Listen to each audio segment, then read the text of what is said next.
Question 2। Question number 2 recent sir, ये वाली नहीं है ना? इससे पिछले वाली। पिछला वाला कौन था? पिछला तो एडजस्टमेंट था ना? हाँ सर। वो तो हो चुका है। उसके अब से जो क्वेश्चन को तो बता दिया मैंने पूरा। डिस्कस नहीं हुआ था वो वाला? नहीं सर। तो देखना पड़ेगा, एक मिनट।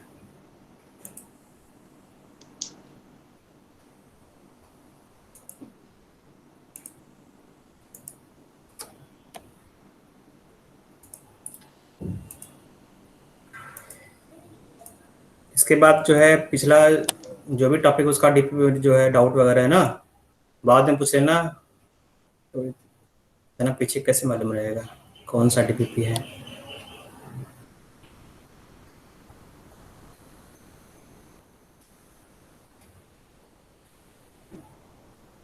फोर्थ नाइट लिस्ट पहले का था क्या वो?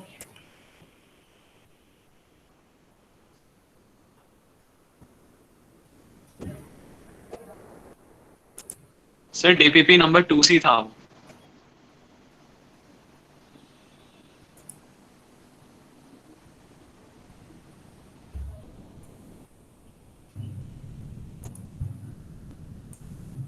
लेकिन ये क्वेश्चन था क्या उसमें, क्वेश्चन नंबर 2? हेलो, क्वेश्चन देख रहे हैं नहीं बेटा? सर, पहला क्या क्वेश्चन क्वेश्चन मडी यही था? वाटर। नहीं सर, पहला क्वेश्चन मडी ये वाटर नहीं था। कैन बी प्यूरिफाइड थ्रू ऐसे था।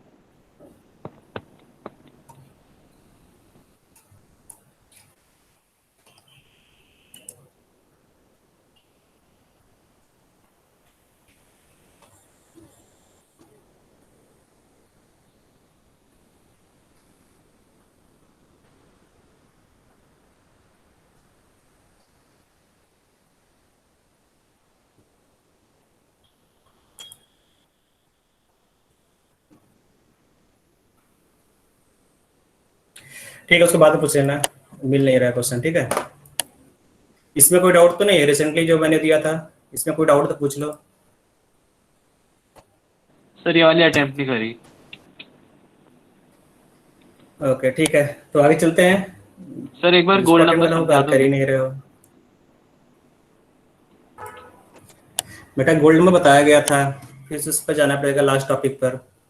वो तो मैं बता दिया था बेटा, इतना सब अगर समझ में नहीं आया दोबारा देख लिया होता है वीडियो। ठीक है, गोल्ड नंबर देख लो बेटा।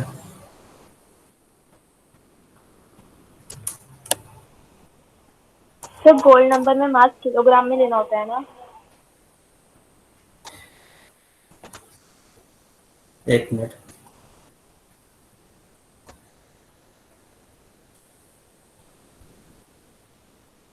ये देखो बेटा gold number of a lyophilic substance is defined as the minimum amount in milligram of lyophilic substance which prevents the coagulation of 10 ml of gold against 1 ml of NaCl solution। तो यहाँ पर milligram में lyophilic substance का amount जो होगा वही gold number होगा, ठीक है। तो मान लो तुमने यहाँ पर एक है ना, यहाँ पे इस तरह से गोल्ड सॉल ले लिया बेटा। जो गोल्ड सॉल है कितना बेटा? 10 ml ऑफ गोल्ड सॉल। तो जो गोल्ड सॉल है ये कितना होना चाहिए? 10 ml, ठीक। और 10 ml गोल्ड सॉल्ट को प्रेसिपिटेट कराने के लिए तुमने क्या डाला बेटा? 10% NaCl, ठीक है। जब गोल्ड सॉल्ट में जब तुम इलेक्ट्रोलाइट डालते हो तो इलेक्ट्रोलाइट क्या करेगा बेटा? गोल्ड सॉल्ट को प्रेसिपिटेट कर देगा। जो गोल्ड सॉल्ट बना हुआ है ना, वो अनस्टेबल हो जाएगा और पीपीटी आउट हो जाएगा, ठीक है। फिर इस प्रेसिपिटेशन को रोकने के लिए तुम यहाँ पे क्या डालोगे? प्रोटेक्टिव कोलाइट डालोगे। प्रोटेक्टिव कोलाइट है ना। और जो प्रोटेक्टिव कोलाइट डाल रहे बेटा वो किसमें होना चाहिए बेटा? मिलीग्राम्स में। तुम यहाँ पर ग्राम में डालोगे, मिलीग्राम्स में, ठीक है।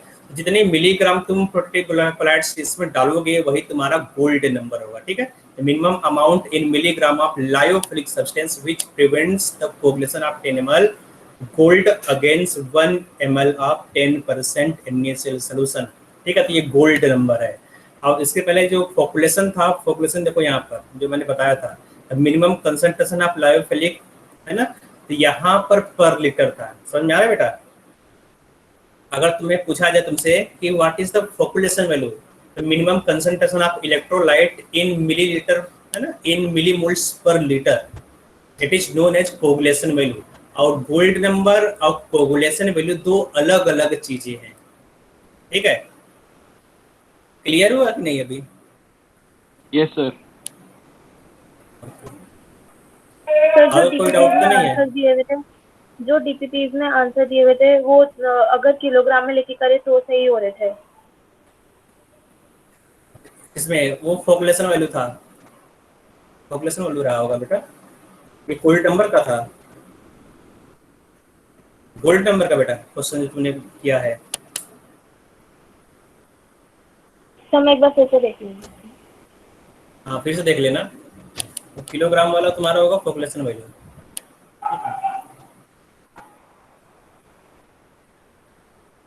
उसका तो जो डीपीपी दिया गया था तुम्हें मालूम ही नहीं कौन सा कोड उसका है। एक मिनट में चेक कर लेता हूँ दोबारा। फिजिक्स है ये, 11th chemistry, 12th engineering chemistry 433।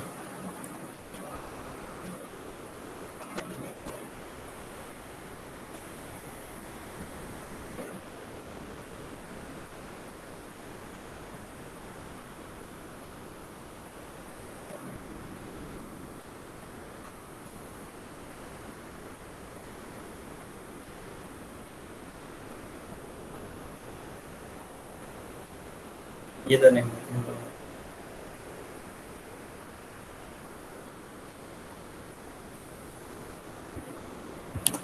इसका तो कोई क्वेश्चन नहीं था।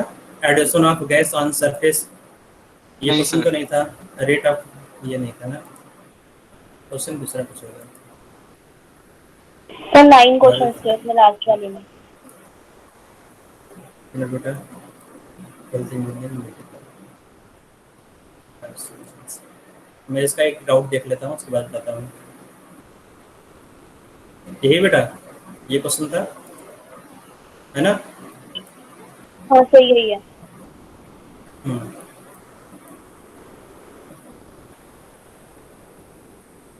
इसमें कौन सा क्वेश्चन, इसका क्वेश्चन तो बोलना।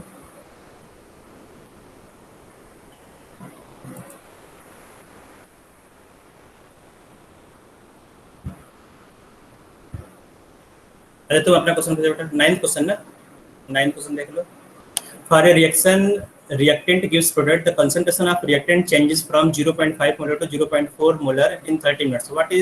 What will be the average rate of reaction? ठीक है, इसमें एवरेज रेट ऑफ रिएक्शन पूछ रहा है, तो देख लेते बेटा एवरेज रेट ऑफ रिएक्शन क्या होगा। तो average rate of reaction is equal to, जो एवरेज रेट होता है, average rate is equal to total change in concentration, total change in concentration divide by total time, ठीक है। ये होता है एवरेज रेट ऑफ रिएक्शन। तो average rate of reaction is equal to total change in concentration कितना होगा बेटा, यहाँ पर दिया गया है ना। तो concentration of reactant changes from 0.05 to 0.04 molar, तो चेंज यहाँ पर होगा 0.04 मोलर माइनस 0.05, ठीक है, divide by total time taken. तो टोटल टाइम यहाँ पर है 30 मिनट्स, तो इसे डिवाइड कर दोगे तो आंसर आ जाएगा, ठीक है बेटा। तो आंसर आ जाएगा होगा यहाँ पर C part 3.3 into 10 power -4 molar per minute. और कोई डाउट है?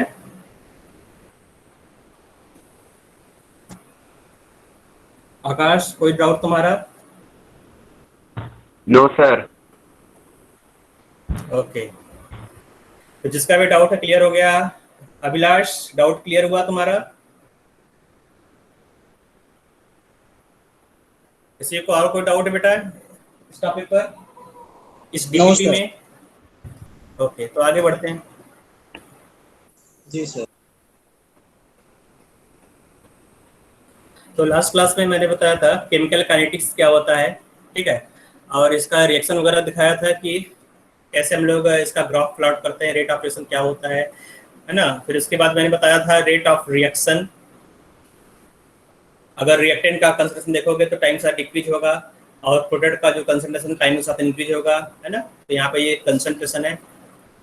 आगे मैंने बताया था एवरेज रेट ऑफ रिएक्शन क्या होता है ना, और इंस्टेंटेनियस रेट ऑफ रिएक्शन के बारे में भी मैंने बताया था, इंस्टेंटेनियस रेट ऑफ रिएक्शन, ठीक है, ये इंस्टेंटेनियस रेट ऑफ रिएक्शन क्या होता है। फिर इसके बाद मैंने कुछ एग्जांपल कराए थे, इंस्टेंटेनियस रेट ऑफ रिएक्शन का ग्राफ प्लॉट हुआ था, और ये एनस्टैटिक एग्जांपल भी मैंने दिखाया था।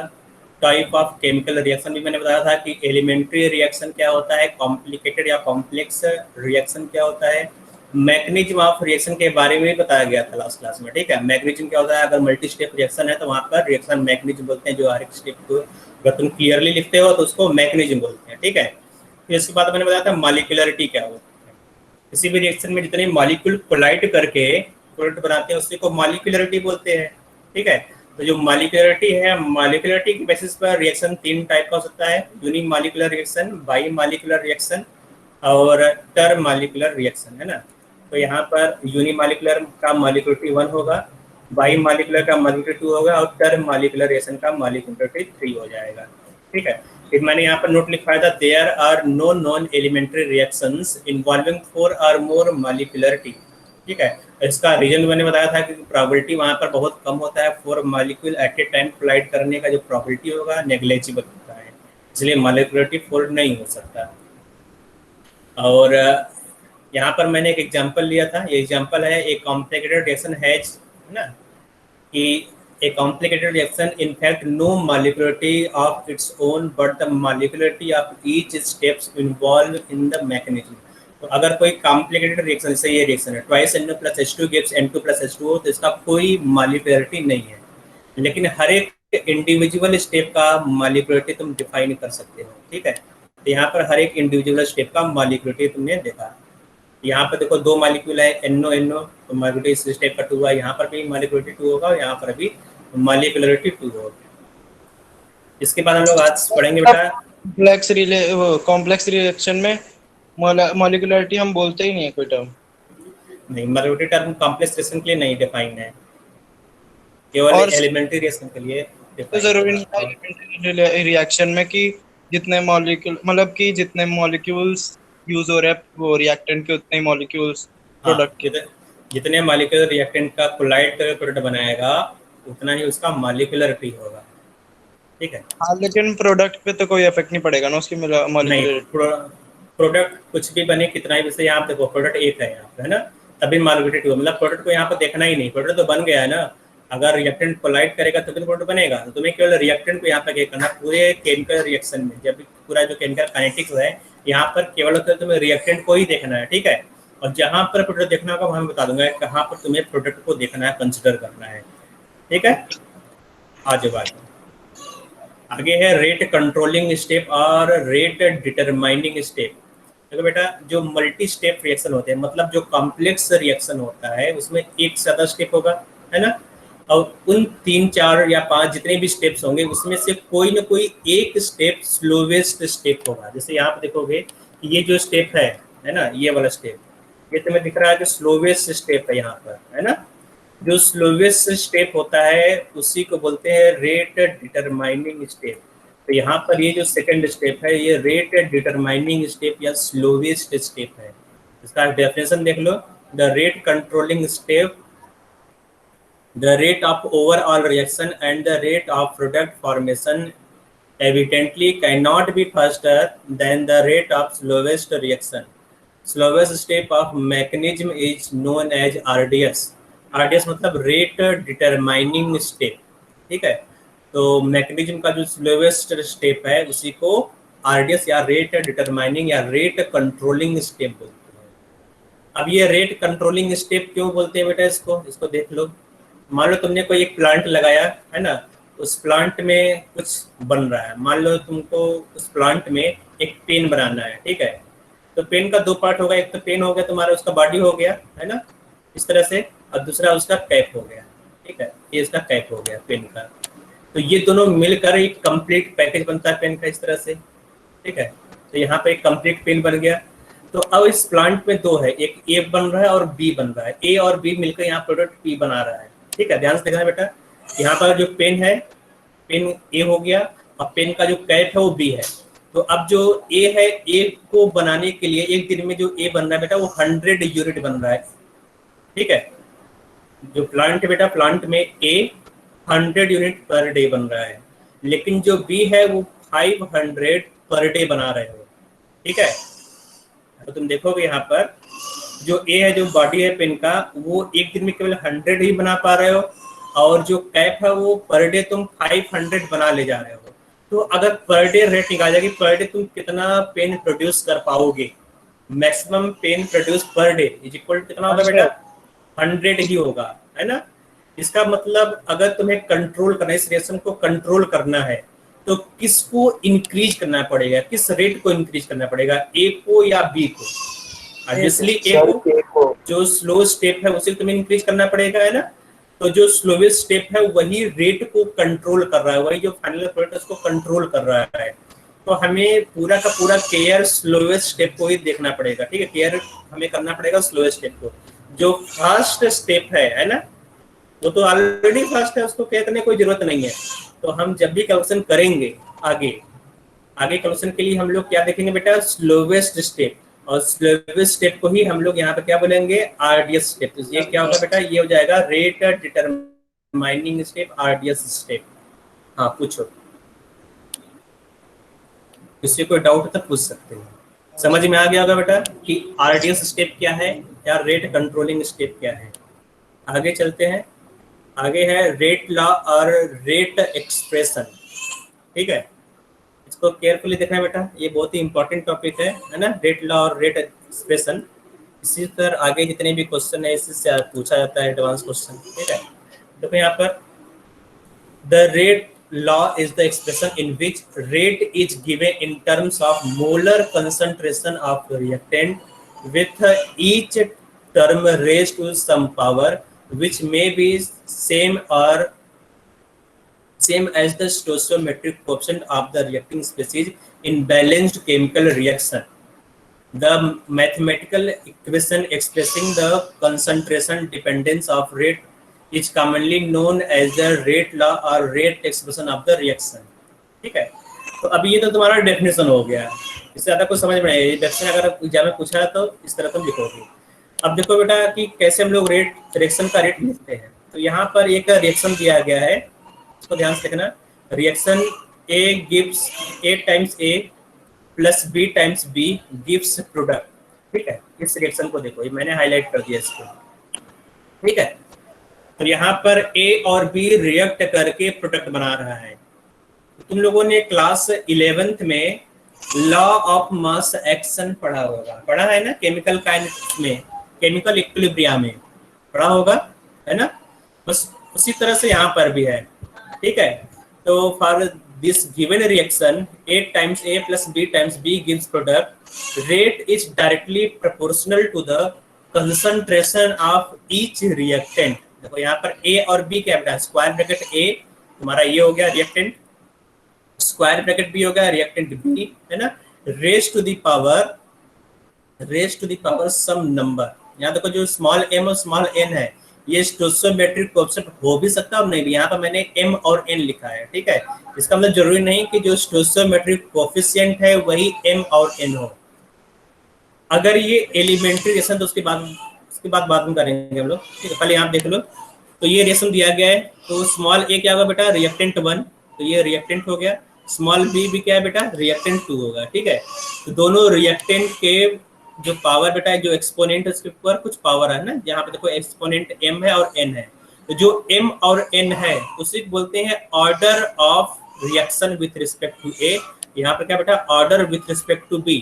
तो m और n को क्या बोलेंगे बेटा? m और n क्या है बेटा? स्मॉल m और स्मॉल n ऑर्डर है, ठीक है।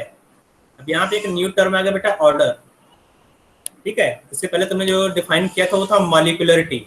तो मॉलिक्यूलरिटी क्या था बेटा? कि कितने रिएक्टेंट कोलाइड करके प्रोडक्ट बना रहा है, उसी को हम लोग मॉलिक्यूलरिटी बोलेंगे, ठीक है। एक मिनट,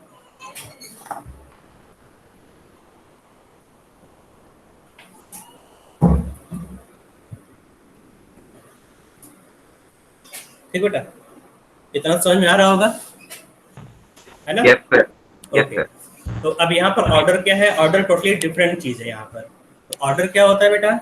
ऑर्डर यहाँ पर है कि जब हम लोग रेट लॉ एक्सप्रेशन लिखते हैं, जो रेट लॉ लिखोगे रेट, ठीक है, rate is directly proportional to the reactant raise to the power some number, ठीक है। तो जो एक्सपोनेंट में आता है, जब तुम रेट को डिफाइन करते हो, जो एक्सपोनेंट में आएगा उसी एक्सपोनेंट को हम लोग क्या बोलते हैं, ऑर्डर। ठीक है, तो अब यहाँ पर प्रोपोर्शनलिटी, अगर तुम प्रोपोर्शनलिटी को हटाओगे तो यहाँ पर एक कांस्टेंट आएगा। सो रेट ऑफ जो कांस्टेंट है उसे बोलते हैं रेट कांस्टेंट। तो हम लोग यहाँ पर प्रोपोर्शनलिटी हटा देते हैं, rate of reaction. So rate is equal to rate constant A raise to the power m into B raise to the power n। तो यहाँ पर k क्या बेटा, इसको बोलते हैं रेट कांस्टेंट। ठीक है, ये रेट कांस्टेंट, इसको स्मॉल k से रिप्रेजेंट करता है रेट कांस्टेंट को। ठीक है, और स्मॉल m और स्मॉल n क्या बेटा, ये एक्सपेरिमेंटल क्वांटिटी है, तुम थ्योरेटिकली m और n को नहीं कैलकुलेट कर पाओगे। ठीक है, जो ऑर्डर ऑफ रिएक्शन है वो एक्सपेरिमेंट से हम लोग कैलकुलेट करते हैं। Without experiment it is impossible to calculate the order of reaction. एक मिनट बेटा, अभी सर ऑर्डर मतलब अभी बता रहा हूँ बेटा, अभी सुनते जाओगे। ठीक है, लास्ट में पूछना पूरा। तो फिर से देखो बेटा यहाँ पर, तो हम लोग रेट लॉ एक्सप्रेशन क्या है, यहाँ पे लिखा हुआ जो डेफिनेशन दिया गया है, rate law is the expression in which reaction rate is given in terms of molar concentration of reactant with each terms raise to some power. ठीक है, which may or may not be same as stoichiometric coefficient of the reacting species in a balanced chemical reaction। ध्यान देना बेटा, यही definition है तुम्हारा rate law expression का। तो तुमने यहाँ पे एक रिएक्शन ले लिया है ना, ये तुम्हारा रिएक्शन है। ठीक है, तो इसमें अगर तुम इस एक्सप्रेशन यहाँ पर जो डेफिनेशन दिया गया उसको यूज करके तुम रेट लॉ लगाओगे। So rate of reaction is directly proportional, है ना, तो rate is directly proportional. Reactant तुम्हारा ए हो गया, raise to the power some number. यहाँ पे देखो बेटा, यहाँ पे क्या लिखा हुआ है, raise to the power some number.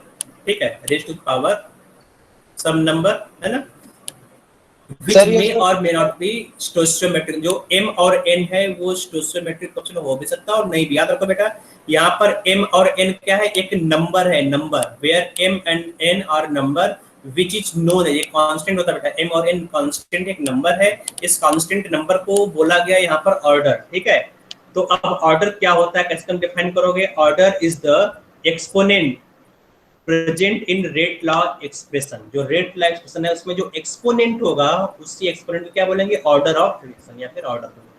ठीक है, इतना समझ रहा बेटा, ऑर्डर क्या होगा, ऑर्डर।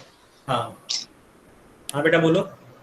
सर इनके सम को बोलेंगे ना ऑर्डर, जो दोनों कांस्टेंट्स हैं इन दोनों के सम को। हाँ, तो अब देखो, अब ऑर्डर क्या है, यहाँ पर जो स्मॉल m है वो किसके ऊपर आया बेटा, यहाँ तुम देखोगे जो स्मॉल m है, स्मॉल m किसके एक्सपोनेंट पर आ रहा है, जो स्मॉल m है बेटा वो a के एक्सपोनेंट पर आ रहा है ना, तो स्मॉल m को बोलेंगे order of reaction with respect to a। यहाँ देखो जो स्मॉल m बोला गया यहाँ पर, देखो order of reaction with respect to a is equal to m, तो जिसके ऊपर वो पावर आएगा वो पावर बेटा उसी का ऑर्डर होगा। अब देखो यहाँ पर सेकंड वाले में, यहाँ b का एक्सपोनेंट क्या है बेटा, m है, स्मॉल n है ना, तो order of reaction with respect to b is equal to small n। ठीक है, तो b के रिस्पेक्ट में ऑर्डर क्या होगा, स्मॉल n होगा। अगर पूछा जाए what is overall order of the reaction, overall मतलब पूरे रिएक्शन का। ठीक है, तुम पूरा पूरा देख रहे हो है ना, थ्रू आउट 360 देख रहे हो यहाँ पर, तो ओवरऑल रिएक्शन का ऑर्डर क्या होगा, जो एक्सपोनेंट उसको सम करते हैं, यहाँ पर जो एक्सपोनेंट है m आया, यहाँ पर जो एक्सपोनेंट है स्मॉल n आया, तो overall order of reaction is equal to small m plus n। ठीक है, अब इसके नीचे एक इम्पॉर्टेंट चीज दिया गया है जो बहुत बार पूछा जाता है ना, तो note that m and n are experimental quantity which may or may not be equal to the respective stoichiometric coefficient small a small b, that is molecularity. So order of reaction cannot be predicted just saying the chemical reaction। तो chemical reaction देख कर ही तुम केवल order को नहीं बता सकते है ना, तो ऑर्डर को बताने के लिए हमें उसका एक्सपेरिमेंट करके जो एक्सपेरिमेंटल वैल्यू है, जो डेटा है वो चाहिए हमें। जैसे यहाँ पे एक रिएक्शन दिया गया, ठीक है, यहाँ पर दिया गया ट्वाइस NO gives NO2, ठीक है, प्लस यहाँ पर NO2 कर दिया, यहाँ twice NO2 plus gives NO plus NO2 कर दिया, NO3 कर दिया। ठीक है, तो twice NO2 gives NO plus NO2। अगर तुम देखोगे यहाँ पर अगर रेट लॉ लिखा जाए, rate law, so rate of reaction is equal to rate constant क्या होगा यहाँ पर, square bracket concentration of reactant NO2 raise to the power some number. तो यहाँ पर जो पावर है वो 2 हो भी सकता है और नहीं भी, तो इसलिए यहाँ पर सेफ साइड में लोग क्या लिखेंगे, यहाँ पर पावर A या M या N कोई नंबर लिख दोगे, है ना। तो यहाँ पर A क्या बेटा, है ना, A मे बी और may not be equal to 2, ये 2 के इक्वल हो भी सकता है और नहीं हो सकता है, ठीक है। तो मतलब जो A है उसको क्या बोलोगे बेटा, A is equal to order of reaction, order of reaction या फिर order of reaction with respect to NO2, ठीक है। तो हम लोग किसी भी रिएक्शन को देखकर उसका ऑर्डर नहीं बता पाएंगे, ऑर्डर को बताने के लिए उसका एक्सपेरिमेंटल डेटा चाहिए, उस रिएक्शन का जो एक्सपेरिमेंटल डेटा है वो दिया रहेगा क्वेश्चन में, ठीक है। उसको यूज करके हम लोग को निकालना पड़ेगा कि उस रिएक्शन का ऑर्डर क्या है। समझ में आ रहा है बेटा? तो इतना समझ आ गया कि ऑर्डर क्या होता है, ऑर्डर कैसे निकाला जाएगा मैं बताऊंगा, ठीक है, कि कैसे एक्सपेरिमेंटल डेटा का यूज करके ऑर्डर निकालोगे। पहले तुम्हें ये ध्यान देना पड़ेगा रेट लाइफ कैसे लिखोगे, ठीक है। तो कोई भी रेट लाइफ कैसे लिखोगे बेटा, जैसे मैं एक और एग्जांपल दे रहा हूँ यहाँ पर ना, तो यहाँ पर लिखा गया A plus B plus C gives products, क्योंकि यहाँ प्रोडक्ट से कुछ लेना देना है ही नहीं, है ना। तो प्रोडक्ट्स को प्रोडक्ट्स लिख दो, यहाँ पर A का जो क्वेश्चन है तो उसको स्मॉल a लिख दिया, यहाँ पर 3C लिख दिया। अगर तुम्हें इसका रेट ऑफ रिएक्शन लिखना हो तो rate of reaction is equal to, है ना, तो rate of reaction is equal to क्या होगा बेटा, यहाँ पहले क्या आएगा, रेट कांस्टेंट, ठीक है, रेट कांस्टेंट स्क्वायर ब्रैकेट, है ना, यहाँ पर रिएक्टेंट नंबर 1 आएगा multiplied by reactant number 2 multiplied by reactant number 3 raise to the power some number. यहाँ पर मान लेते हैं एक रिस्पेक्ट में जो ऑर्डर है वो M, मैं एक हटा देता हूँ, एक कॉमन हो जाएगा। तो एक के रिस्पेक्ट में जो ऑर्डर है वो N है या P है, यहाँ पर P Q R, ठीक है। तो पहला रिएक्टेंट क्या है बेटा, कैपिटल A, सेकेंड रिएक्टेंट क्या है, कैपिटल B, थर्ड रिएक्टेंट क्या है, C। तो अगर पूछा जाए what is the order of reactant या फिर order of reaction with respect to A, तो ऑर्डर क्या होगा बेटा, order with respect to A क्या होगा बेटा, यहाँ पर स्मॉल p, है ना, with respect to capital B क्या होगा बेटा यहाँ पर, तो with respect to capital C order will be equal to the R। अगर बोला जाए व्हाट इज ओवरऑल ऑर्डर, है ना, तो ओवरऑल ऑर्डर क्या होगा रिएक्शन का, तो overall order is equal to sum of the exponent, सबको सम कर दो, P plus Q plus R, जब सबको सम कर दोगे तो क्या होगा, overall order of the reaction, ठीक है। कितना समझ में आ रहा है सबको? सर ऑर्डर इस वर्ड का मतलब क्या होगा रिएक्शन के लिए, कैसे रिलेट करेंगे उसे रिएक्शन से? मुझे बता रहा हूँ बेटा, जो ऑर्डर है, ऑर्डर एक एक्सपेरिमेंटल क्वांटिटी है, इसको थ्योरेटिकली हम लोग मेजर नहीं कर पाएंगे, ठीक है। तो ऑर्डर क्या होता है बेटा, जब तो हम लोग रेट ला एक्सप्रेशन लिखते हैं, ठीक है, जब तुम रेट ला एक्सप्रेशन लिखोगे तो रेट इज, देखो तुमने क्या किया यहाँ पर, है ना, रेट तुमने लिखा था रेट, और यहाँ पर था टाइम, है ना, जो कंसंट्रेशन था, कंसंट्रेशन टाइम चेंज होता था, जैसे जैसे तुम कंसंट्रेशन इंक्रीज करोगे, है ना, जो रिएक्शन का रेट भी इंक्रीज होगा। इसका मतलब जो रिएक्शन का रेट है वो टाइम के साथ चेंज हो रहा है, ठीक है। तो इस यहाँ पर क्या हो रहा है, जो कंसंट्रेशन है A, B और C का, वो रिएक्शन का रेट भी चेंज करेगा। अगर तुम देखो यहाँ पर स्टार्टिंग में जो A है, A का अमाउंट बहुत कम ही कंज्यूम हुआ, है ना, धीमे धीमे से रिएक्शन प्रोसीड होगा, वैसे से A का अमाउंट ज़्यादा कंज्यूम होता चला जाएगा। तो लास्ट में क्या होगा, जब रिएक्शन कंप्लीट होने वाला रहेगा, A का अमाउंट नेग्लिजिबली बचेगा। जब A का अमाउंट ही नहीं रहेगा तो रिएक्शन बहुत कम हो जाएगा, जो रिएक्शन का रेट है वो स्लो हो जाएगा, है ना। इसका मतलब जो रिएक्शन है, रिएक्शन का रेट टाइम के साथ चेंज होता रहता है, ठीक है। जब हम लोग उसका कोरिलेशन बनाते हैं, कंसंट्रेशन से जब तुम उसको कोरिलेट करते हो रिएक्शन का रेट को, है ना, तो वहां पर कंसंट्रेशन के पावर में कुछ एक्सपोनेंट आते हैं। यहाँ पे देखो जो पावर है, उस पावर में कुछ नंबर आते हैं, ठीक है। ये थ्योरेटिकल नंबर, इसको कोरिलेट करने के लिए नंबर आ रहा है यहाँ पर, अगर ये नंबर नहीं होता तो ये कोरिलेट नहीं हो पाता। तो ये जो नंबर आता है, इस नंबर को हम लोग बोलते हैं ऑर्डर ऑफ रिएक्शन। ये जो नंबर है बेटा, ये फ्रैक्शन भी हो सकता है, 0 भी हो सकता है, 1 2 3 कुछ भी हो सकता है, ठीक है। ये रियल नंबर कुछ भी हो सकता है, ठीक बेटा। तो जो यहाँ पर पावर आएगा, अगर तुम रेट रिलेशन लिख रहे हो तो जो पावर आएगा एक्सपोनेंट में, उसी को हम लोग ऑर्डर बोलते हैं। ऑर्डर का कोई फिजिकल सिग्निफिकेंस नहीं इस तरह से, ठीक है। तुम वहाँ पर तुम सोचो कि हाँ ये कुछ होता होगा या फिर दो मॉलिक्यूल कोलाइड कर, ऐसा कुछ नहीं है यहाँ पर। ये एक मैथमेटिकल टर्म है जो ये डिराइव करने के बाद यहाँ पर आता है। ठीक है बेटा, समझ में आ रहा है कि नहीं? Yes sir. ओके सर इसका प्रोडक्ट से तो कोई रिलेशन नहीं है ना? प्रोडक्ट्स क्या अभी बेटा इतना समझ में आ रहा है कि ऑर्डर क्या है? अभी प्रोडक्ट पे आगे बढ़ेंगे हम लोग, है ना? इतना समझ में आ गया कि ऑर्डर क्या है? हाँ, यस और किसी कोई डाउट है ऑर्डर में यहाँ तक कि यहाँ तक कैसे पहुंच रहे हो? इतना समझ में आ रहा है प्रोडक्ट में क्या कोरिलेशन होगा, कैसे नहीं होगा, उसको हम लोग आगे देखेंगे। ठीक है, कि कैसे इसको निकालोगे ये भी हम लोग आगे देखेंगे।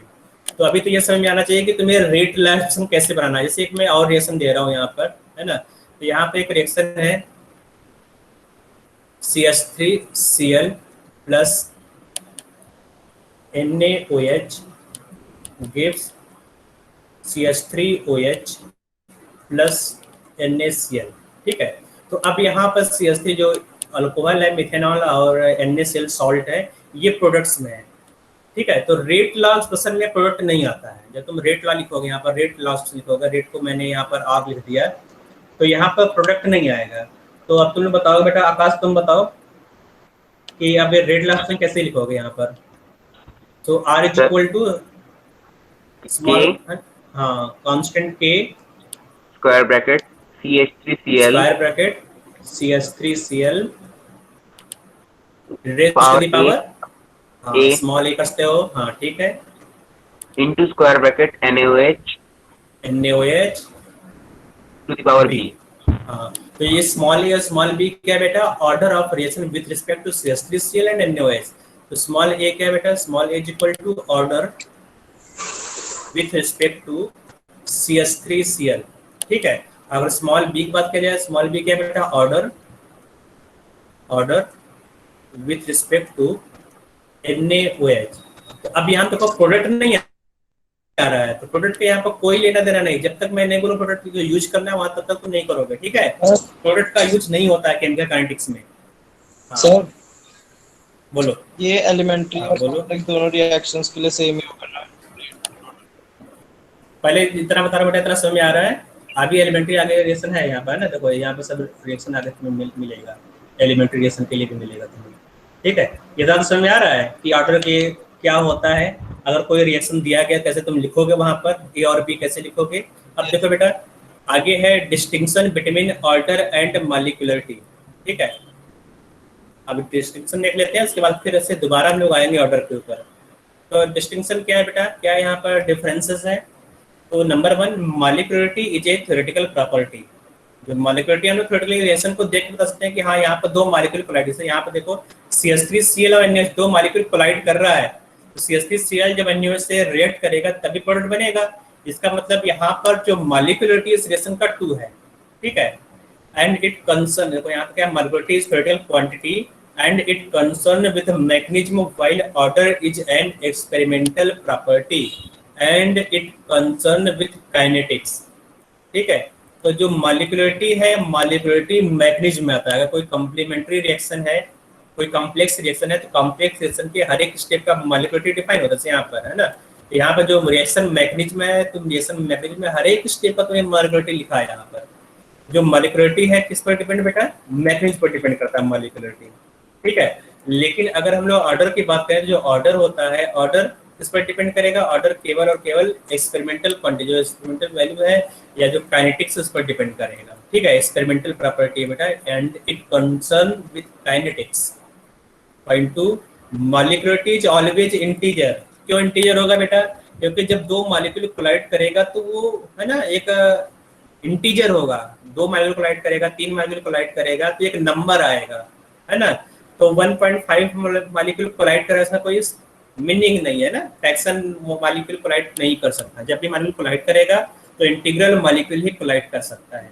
ठीक है, व्हाइल ऑर्डर में बी नंबर, इंटीग्रल और फ्रैक्शनल इंक्लूडिंग 0।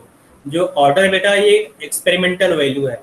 ठीक है, तुमने यहाँ पे एक्सपेरिमेंट किया, उसको निकाला कोरिलेट करने, और रेट को कंसंट्रेशन से कोरिलेट करने के लिए तुमने एक वैल्यू निकाला।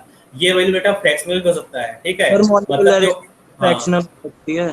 हाँ, मॉलिक्यूलरिटी क्या फ्रैक्शनल हो सकती है बेटा? क्या 1.5 मॉलिक्यूल कोलाइड करेगा कभी भी? तुम हो, है जैसे ना? 3 प्लस हाफ O2। हाँ, 3 प्लस हाफ O2 नहीं होता है। तुम देखो बेटा, जो 3 प्लस हाफ O2 जो तुम लिखते हो वो क्या होता है बेटा? 3 प्लस हाफ मोल होता है, वो O2 नहीं होता है। ये मैंने लास्ट क्लास में बताया था। जैसे यहाँ देखो, यहाँ पर ट्वाइस N2, अगर तुम रिएक्शन की बात करोगे तो यहाँ पर 2 मोल N2 कोलाइड कर रहा है, ठीक है। लेकिन इसके मॉलिक्यूलर लेवल जाओ, मॉलिक्यूलर लेवल में क्या है बेटा कि 1 मोल N2 दूसरे मोल N2, मैंने यहाँ पर भी रिएक्शन ये वाला देखो, है ना। तुम देखोगे यहाँ पर कि जो ऑर्डर है, यहाँ पर मॉलिक्यूलरिटी है वो 2 + 2 4 हो गया। तुमने यहाँ क्या देखा बेटा, जो मॉलिक्यूलरिटी है 2 + 2 4 हो गया है ना यहाँ पर, जबकि मॉलिक्यूलरिटी 4 पॉसिबल होता नहीं है, क्योंकि अब ये जो रिएक्शन है ये कंपोजिट या कॉम्प्लेक्स रिएक्शन, जब भी तुम्हें दिखाई दे कि यहाँ पर जो मॉलिक्यूलरिटी या फ्रैक्शनल आ रहा है या फिर 3 से ज्यादा आ रहा है, इसका मतलब वो रिएक्शन कंपोजिट रिएक्शन है या कॉम्प्लेक्स रिएक्शन है, ठीक है। तो सर कार्बन मोनोऑक्साइड का फॉर्मेशन क्या होगा इसमें किस रिएक्शन बेटा, रिएक्शन बोलो। Sir? Carbon plus oxygen gives carbon plus oxygen gives carbon dioxide, carbon monoxide वाले sir. Carbon monoxide, carbon monoxide, इसको बैलेंस कर देते हैं, है ना। तो यहाँ तुमने क्या, कार्बन एक है, यहाँ पर 1/2 O2 कर दिया तो यहाँ पर CO होगा, ये तुम बोल रहे हो। यस ये बोलना सर, चाह रहे हैं ना कि यहाँ पर जो मॉलिक्यूलरिटी है 1 + 1/2 मतलब कि 3/2 आ गया मॉलिक्यूलरिटी, ये बोलना चाह रहे हो बेटा। यस। हाँ, तो अब देखो जब तुमने ये रिएक्शन लिखा है, ठीक है, कि कार्बन, ये जो रिएक्शन है कार्बन प्लस 1/2 O2, तो ये तुमने बैलेंस करने के लिए यहाँ पर 1/2 O2 लिख दिया है। लेकिन यहाँ पर एक्चुअली हो क्या रहा है ना, यहाँ पर क्या होता है कि ये जो रिएक्शन है यहाँ पर मॉलिक्यूलरिटी 3/2 आ गया, इसका मतलब ये हुआ कि ये जो रिएक्शन है कॉम्प्लेक्स रिएक्शन, एक स्टेप में कंप्लीट नहीं होगा, है ना। तो यहाँ पर एक ज्यादा स्टेप इन्वॉल्व होगा। तो यहाँ पर क्या हो, जो O2 है, O2 यहाँ पर मॉलिक्यूलर ऑक्सीजन में कन्वर्ट होगा, ठीक है। फिर जो कार्बन है, कार्बन मॉलिक्यूलर ऑक्सीजन से रिएक्ट करके क्या बनाएगा, CO बनाएगा। कुछ इस तरह से यहाँ पर इसका रिएक्शन मैट्रिंग चलेगा। याद रखो जो रिएक्शन लिखा है, जैसे मान लो यहाँ पर तुमने ले लिया कि N2 + 3/2 H2, ठीक है, N2 + H2 गिव्स अमोनिया, यहाँ पर लिख दिया, ठीक है। तो यहाँ पर मैं लिख रहा हूँ twice N2 + 6 H2 gives twice NH3। तो अब यहाँ तुम देखोगे जो मॉलिक्यूलरिटी है 2 + 6 8 हो गया मॉलिक्यूलरिटी, है ना। आपको यहाँ पे 8 दिखाई दे रहा है, जबकि इम्पॉसिबल है, मल्टी तो 8 नहीं हो सकता यहाँ पर, ठीक है। तो अब क्या होगा, यहाँ पर जो रिएक्शन चल रहा है ना, ये हम लोग जो रिएक्शन लिखे हैं वो कॉम्प्लेक्स रिएक्शन। पहले क्या होता है कि जो हम लोग मेटल लेते हैं, यहाँ पर क्या होता है एक्चुअली N2H2 से रिएक्ट करके अमोनिया सीधे डायरेक्ट नहीं बनाता है। तुमने यहाँ पर इसको एडजॉर्ब कराया प्लेटिनम आयरन के ऊपर ना, यहाँ पर जो हम लोग कैटलिस्ट लेते हैं आयरन लेते हैं, और मॉलिब्डेनम यहाँ पर क्या होता है, प्रमोटर होता है। तो हाइड्रोजन गैस पहले क्या होगा, इस आयरन के ऊपर एडजॉर्ब होता है, ठीक है। तो फर्स्ट स्टेप पे क्या होगा, एडजॉर्प्शन होगा। फिर उसके बाद जो नाइट्रोजन गैस है, नाइट्रोजन गैस क्या करेगा, हाइड्रोजन से रिएक्ट करेगा। कुछ इस तरह से कॉम्प्लेक्स रिएक्शन होता है, ठीक है। याद रखो, जब भी तुम्हें दिखाई दे कि जो मॉलिक्यूलरिटी है मॉलिक्यूलरिटी 2 से ज्यादा है, तो वहां पर क्या 3 से ज्यादा है या फिर फ्रैक्शनल आ रहा है, इसका मतलब जो रिएक्शन है वो सिंपल या एलिमेंट्री रिएक्शन न होकर वो क्या है बेटा, वो कॉम्प्लेक्स रिएक्शन है, ठीक है। समझ में आ रहा है बेटा? ओके, तो आगे आ जाते हैं यहाँ पर। तो नंबर 1 समझ में आ गया होगा, molecularity is a theoretical property and it concern with mechanism, while order is an experimental property and it concern with kinetics. Molecularity always an integer except 0 exceptive, हाँ। तो जो मॉलिक्यूलरिटी 0 नहीं होता बेटा, 0 मॉलिक्यूलरिटी मतलब क्या होगा कि 0 मॉलिक्यूल रिएक्ट करके प्रोडक्ट बना, जैसा कुछ होगा ही नहीं, है ना। ये तो मैजिक हो जाएगा, 0 मॉलिक्यूल रिएक्ट किया प्रोडक्ट बन गया, ऐसा कुछ होगा ही नहीं, है ना, कि 0 रिएक्ट कर प्रोडक्ट बन जाए। तो मॉलिक्यूलरिटी कभी भी 0 नहीं हो सकता, फ्रैक्शनल नहीं हो सकता। मॉलिक्यूलरिटी हमेशा क्या होगा बेटा, इंटीग्रल मतलब इंटीजर होगा, ठीक है। और जबकि ऑर्डर क्या होगा, इंटीग्रल, फ्रैक्शनल और 0 भी हो सकता है। थर्ड पॉइंट यहाँ पर, ऑर्डर में change with change in experimental condition. अगर तुमने एक्सपेरिमेंटल कंडीशन चेंज किया तो क्या होगा बेटा, इसका ऑर्डर भी चेंज हो जाएगा। While molecularity is a fixed property of a reaction and is independent of the experimental condition। तुमने टेम्परेचर इंक्रीज कर दिया, डिक्रीज कर दिया, कंसंट्रेशन बढ़ा दिया, डिक्रीज कर दिया ना, उस पर डिपेंड नहीं करेगा मॉलिक्यूलरिटी। जबकि ऑर्डर क्या होगा, ऑर्डर डिपेंड करता है, ऑर्डर बेटा रिएक्शन कंडीशन पर डिपेंड करेगा, ठीक है। तो ये 3 पॉइंट इंपॉर्टेंट, तीनों पॉइंट तुम नोट बना लोगे, ठीक है। तीनों नोट कर लो बेटा यहाँ पर तुरंत, फिर आगे मैं बता रहा हूँ। सर मॉलिक्यूलैरिटी नेगेटिव हो सकती है? बेटा भाई तो बता रहा हूँ, मालिक्युलिटी मतलब दो होता क्या बेटा, तुमने एक रिएक्शन किया A plus b gives product P, है ना, तो A और B जब कोलाइड करेगा, जितने मालिक्यूल कोलाइड करते हैं वही क्या होता है बेटा, मालिक्युलिटी। क्या कभी नेगेटिव मालिक्यूल कोलाइड करके प्रोडक्ट बनाएगा? नो बताओ बेटा। हाँ, इसका मतलब नेगेटिव मालिक्युलिटी हो सकता है? नहीं। फ्रैक्शनल मालिक्यूल, क्या 1/2 A मालिक्यूल 1B से रिएक्ट करेगा? 1/2 A मालिक्यूल मतलब जो मालिक्यूल इसको तोड़ दिया, आधा कर दिया, और वो सेकंड मालिक्यूल से रिएक्ट कर रहा है, ऐसा तो होगा नहीं, है ना। एक कंप्लीट हो गया, एक जो है हाफ हो गया, ऐसा तो होगा नहीं कि एक तो तुमने तोड़कर उसको रिएक्ट कराया। मालिक्युलिटी मतलब तुम इंडिविजुअल मालिक्यूल पर जा रहे हो। जब हम लोग रिएक्शन को बैलेंस करते हैं तो वहां बेटा पर मोल बैलेंस होता है, ठीक है, कि 1 मोल A half mole B react करके प्रोडक्ट P बना रहा है, मतलब 10⁻23 मालिक्यूल वहां पर है रिएक्शन में। लेकिन जब हम मालिक्युलरिटी की बात करते हैं तो पर मालिक्यूल पर एटम हम लोग बात करते हैं, ठीक है। तो जो मालिक्युलरिटी है कभी भी फ्रैक्शनल, नेगेटिव या जीरो नहीं हो सकता। ओके सर, वहाँ पे इंटीजर था इसलिए कंफ्यूजन हो गई थी। आगे चले, नोट कर लिया होगा, सूडो मालिक्यूलर रिएक्शन, ठीक है। सर एक बार थर्ड पॉइंट फिर से समझा दो। ऑर्डर में चेंज विद एक्सपेरिमेंटल कंडीशन, अगर तुमने एक्सपेरिमेंटल कंडीशन चेंज किया, मतलब कोई रिएक्शन तुम परफॉर्म कर रहे हो रूम टेम्परेचर पर, है ना, और उसका ऑर्डर 1 आ रहा है, तुमने रूम टेम्परेचर 25 डिग्री सेल्सियस या 20 डिग्री सेल्सियस पर रिएक्शन परफॉर्म किया, यहाँ पर ऑर्डर 1 आ गया, और सेम रिएक्शन को तुमने यहाँ पर 30 डिग्री सेल्सियस परफॉर्म किया, उसका ऑर्डर यहाँ पर क्या हो जाए, चेंज होकर 2 हो जाए। तो पहले ऑर्डर क्या था, फर्स्ट ऑर्डर, तुमने टेम्परेचर को इंक्रीज किया तो ऑर्डर क्या होगा, सेकंड ऑर्डर। मतलब जो ऑर्डर है ना, ऑर्डर एक्सपेरिमेंटल कंडीशन पर डिपेंड करेगा। तुमने एक्सपेरिमेंटल कंडीशन को चेंज कर दिया तो जो ऑर्डर है वो चेंज हो जाएगा, लेकिन जो मॉलिक्यूलरिटी है एक्सपेरिमेंटल कंडीशन पर डिपेंड नहीं होगा, ये है ना, ये इंडिपेंडेंट होता है, एक्सपेरिमेंटल कंडीशन होता है। सर एक्सपेरिमेंटल कंडीशन जैसे टेम्परेचर, कैटलिस्ट, ये सब? हाँ ओके सर। सर एक बार समझ गया सर, ऑर्डर होता क्या एक्चुअली में, सर कंफ्यूजन है अभी भी।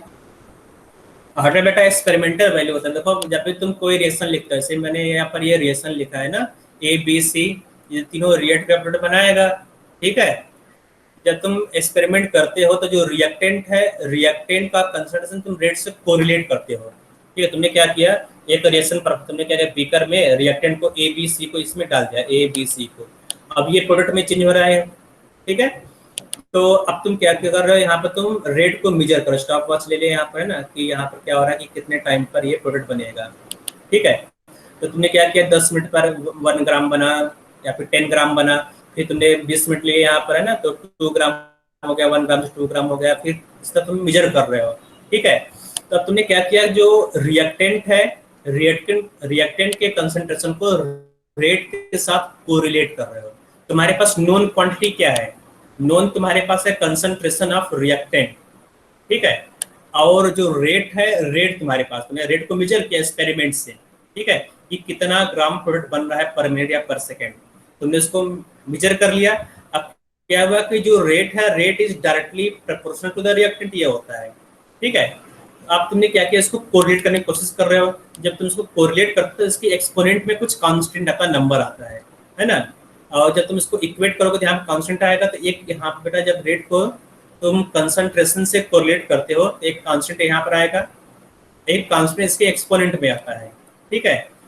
तो जो प्रोपोर्शनलिटी कांस्टेंट है, जो डायरेक्ट इसके बगल में है, जो मल्टीप्लाई हुआ, उसको बोलते हैं रेट कांस्टेंट। जो एक्सपोनेंट में कांस्टेंट आता है उसको क्या बोलते हैं, ऑर्डर ऑफ रिएक्शन, है ना। तो ये क्या हुआ, तुम्हारा ऑर्डर हो गया, जो स्मॉल a है वो ऑर्डर है। तो ऑर्डर जिस कंसंट्रेशन के एक्सपोनेंट पर आता है उसी का ऑर्डर होता है। जैसे यहाँ पे जो स्मॉल c है, स्मॉल c के एक्सपोनेंट पर स्मॉल a आ रहा है, तो a क्या हुआ, small a is the order of reaction with respect to c, ठीक है। तो अब तुम्हें ज्यादा ध्यान देने की जरूरत नहीं है, इसका कोई फिजिकल सिग्निफिकेंस नहीं है। तुम इस तरह की तुम एग्जाम्पल लेकर बता दो कि हाँ ऑर्डर ये होगा। जैसे मालिक्युलिटी मैंने एग्जाम्पल दे दिया कि 2 मालिक्यूल कोलाइड कर रहे हैं, लेकिन ऑर्डर का कोई फिजिकल सिग्निफिकेंस नहीं है, ठीक है। सर तो ऑर्डर रेट पे डिपेंड करता है, रेट ऑफ रिएक्शन पे। हाँ बिल्कुल, जो रेट है रिएक्शन का वो ऑर्डर पर डिपेंड करता है। अगर ऑर्डर चेंज कर दोगे, जो रिएक्शन का रेट, देखो तुमने क्या किया है ना, यहाँ पर अब तुम एक्सपोनेंट मैथ पढ़ा होगा, y = mx + c, यहाँ तुमने यहाँ पर x पावर 2 कर स्क्वायर कर दिया है। अब यहाँ पर मैं क्यूब कर दूँ, है ना, तो क्या है, y कोई चेंज नहीं होगा। यहाँ पर क्या, जो रेट है, rate is the function of x and y power something, है ना। अगर तुम यहाँ पे एक्सपोनेंट का वैल्यू चेंज कर दोगे तो जो फंक्शन है उसका वैल्यू चेंज नहीं होगा। Yes sir. आगे देखो बेटा, pseudo molecular reaction. Pseudo molecular reaction क्या होता है बेटा? कुछ ऐसे रिएक्शन मालूम होते हैं बेटा, देखो यहाँ पे सूडो मॉलिक्यूलर रिएक्शन। तो अगर किसी रिएक्शन का मॉलिक्यूलरिटी उसके ऑर्डर के इक्विवेलेंट नहीं है, ठीक है, तो उसको बोलते हैं सूडो मॉलिक्यूलर रिएक्शन। यहाँ देखो सूडो फर्स्ट ऑर्डर रिएक्शन क्या होता है? Reaction whose actual order is different from that expected using the rate relaxation are called pseudo order reaction। Okay, फिर से देख लेते हैं बेटा यहाँ पर ये pseudo order reaction होता क्या है। ठीक है, तो अगर तुम एलिमेंट्री रिएक्शन की बात करोगे, फॉर एलिमेंट्री रिएक्शन, ठीक है, तो एलिमेंट्री रिएक्शन में जो स्टोशियोमेट्रिक कोएफिशिएंट होता है, स्टोशियोमेट्रिक कोएफिशिएंट,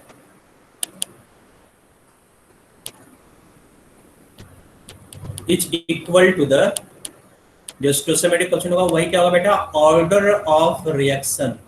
ठीक है, ये केवल और केवल वैलिड है एलिमेंट्री रिएक्शन के लिए। याद रखो बेटा, for elementary reaction stoichiometric coefficient is directly equal to the order of reaction। ठीक है, ओके, अगर रिएक्शन एलिमेंट्री नहीं है तो वहां पर stoichiometric coefficient can not be equal to the order. तो अब देखो बेटा, कुछ ऐसे भी एलिमेंट्री रिएक्शन होते हैं जहां पर जो मॉलिक्यूलरिटी है, molecularity is not equal to order. जैसे यहाँ देखो, यहाँ पे एक रिएक्शन दिया गया है RCl plus H2O gives ROH plus HCl। तो अब तुम बताओगे बेटा, तुम बताओ यहाँ पे बेटा मॉलिक्यूलरिटी कितना है इस रिएक्शन का? यहाँ पे मैंने जो हाईलाइट किया है R+1 नहीं, 1+1। R क्या है यहाँ पे? RCl है वो। अच्छा कंपाउंड है। तो मॉलिक्यूलरिटी क्या होगा बेटा यहाँ पर? बेटा यहाँ मैं CS लिख दूं, CS3। 2 सर। ठीक है, CS3। हाँ ठीक सर, है, अब आ गया। तो CH3Cl plus H2O gives ROH plus HCl। तो यहाँ पर मॉलिक्यूलरिटी क्या होगा बेटा? यहाँ पे देखो लिखा हुआ है, ठीक है, मॉलिक्यूलरिटी यहाँ पे क्या है? 2 है, क्योंकि एक CH3Cl का मॉलिक्यूल एक वाटर मॉलिक्यूल रिएक्ट करके ROH प्लस HCl बना रहा है, तो मॉलिक्यूलरिटी यहाँ पर 2 है। लेकिन अगर एक्सपेरिमेंट करके इसका रेट निकाला गया, ठीक है, जब एक्सपेरिमेंट किया गया इसका रेट निकाला, जो रेट आ रहा है बेटा यहाँ पर केवल 1 आ रहा है। ठीक है, rate of reaction is equal to K prime RCl। मतलब यहाँ पे जो वाटर है, रेट लॉक्सपेशन में वाटर का जो एक्सपेरिमेंट है 0 आ गया। समझ में आ रहा है बेटा? मतलब वाटर के ऊपर डिपेंड नहीं कर रहा रिएक्शन, वाटर का जो ऑर्डर है यहाँ पे H2O का जो ऑर्डर है वो 0 हो गया, तभी तो यहाँ पर देखो 0 आ गया। अगर इसके ऊपर 0 कर दिया जाए, इसके ऊपर 0 लगा दिया जाए, इसका 0, ठीक है, तो ये तो बन जाएगा, जो एक्सप्रेशन है ये वाला नीचे वाला जाएगा, है ना। इसका मतलब जो रेट है, rate is equal to K, जो रेट कांस्टेंट है K टाइम्स RCl। ठीक है सर, SN1 रिएक्शन मतलब? उसको छोड़ दो, अभी तो SN1 रिएक्शन तुमने पढ़ा नहीं होगा। SN1 रिएक्शन इस क्लास 12th में बताया जाएगा तुम्हें। ठीक है, रिएक्शन मैकेनिज्म बताया गया तुम लोगों को बेटा? जो रिएक्शन मैकेनिज्म है, रिएक्शन कितने टाइप का होता है, मैंने क्लास में सर वो स्ट्रॉन्शियम वाला कि बड़े होके हड्डियों में कितना स्ट्रॉन्शियम होगा? नहीं, वो रिएक्शन नहीं। सही ऑर्गेनिक में बताया तो SN1। ऑर्गेनिक में मैंने बताया था कि कई टाइप का रिएक्शन होता है, SN1 SN2, addition reaction, halogenation, है ना। यस सर, करवाया था। नहीं बताया, अगर ये नहीं बताया गया तो बताया जाएगा। ठीक है, फेज 5 में, फेज 4 में बताया जाएगा, फेज 4 में, फेज 6 में। ठीक है, तो SN1 रिएक्शन देखो बेटा, ये जो CH3Cl है ये SN1 रिएक्शन है। ठीक है, तो SN1 रिएक्शन में अगर तुम देखोगे तो यहाँ पर मॉलिक्यूलरिटी कितना है, मैं यहाँ इधर मॉलिक्यूलरिटी, तुमने यहाँ पर देखा है, देखते ही मालूम चल जाए जो मॉलिक्यूलरिटी है, मॉलिक्यूलरिटी यहाँ कितना आ गया बेटा? 2। लेकिन यहाँ पर दिया गया एक्सपेरिमेंटल वैल्यू, है ना, एक्सपेरिमेंट किया गया, एक्सपेरिमेंट से क्या बेटा मिला कि ऑर्डर जो है, ऑर्डर इज इक्वल टू 1। ठीक है, ऑर्डर यहाँ पर 1 आ रहा है, मॉलिक्यूलरिटी 2 आ रहा है, बस इतना ध्यान रखो। अगर मॉलिक्यूलरिटी और ऑर्डर दोनों अलग अलग है तो तुम क्या बोलोगे? Pseudo order reaction. तो क्या होगा बेटा? Pseudo order, pseudo molecular reaction. ठीक है, और अगर बेटा जो मॉलिक्यूलरिटी है वो 1 आ जाए तो क्या बोलोगे बेटा? Pseudo first order. अगर ऑर्डर तुम्हारा 1 आ गया, है ना, यहाँ बेटा जो रिएक्शन है, रिएक्शन का ऑर्डर 1 आ गया, इसको क्या बोलेंगे, सूडो फर्स्ट ऑर्डर रिएक्शन, वो फर्स्ट ऑर्डर है, ठीक है। उसके आगे तुम क्या लगाते होगा, सूडो। इतना इसका मतलब समझ में आ गया होगा, pseudo first order reaction if molecularity is not equal to order and order is equal to 1 then reaction is known as pseudo first order reaction. इसके 3 एग्जांपल तुम्हें पढ़ना है। इसका बेटा कोई 3 एग्जांपल पढ़ना है। हाँ बेटा बोलो। सर डिफाइंड ही है ऐसे, या फिर हम H2 को हमेशा ही 0 लेना होता है?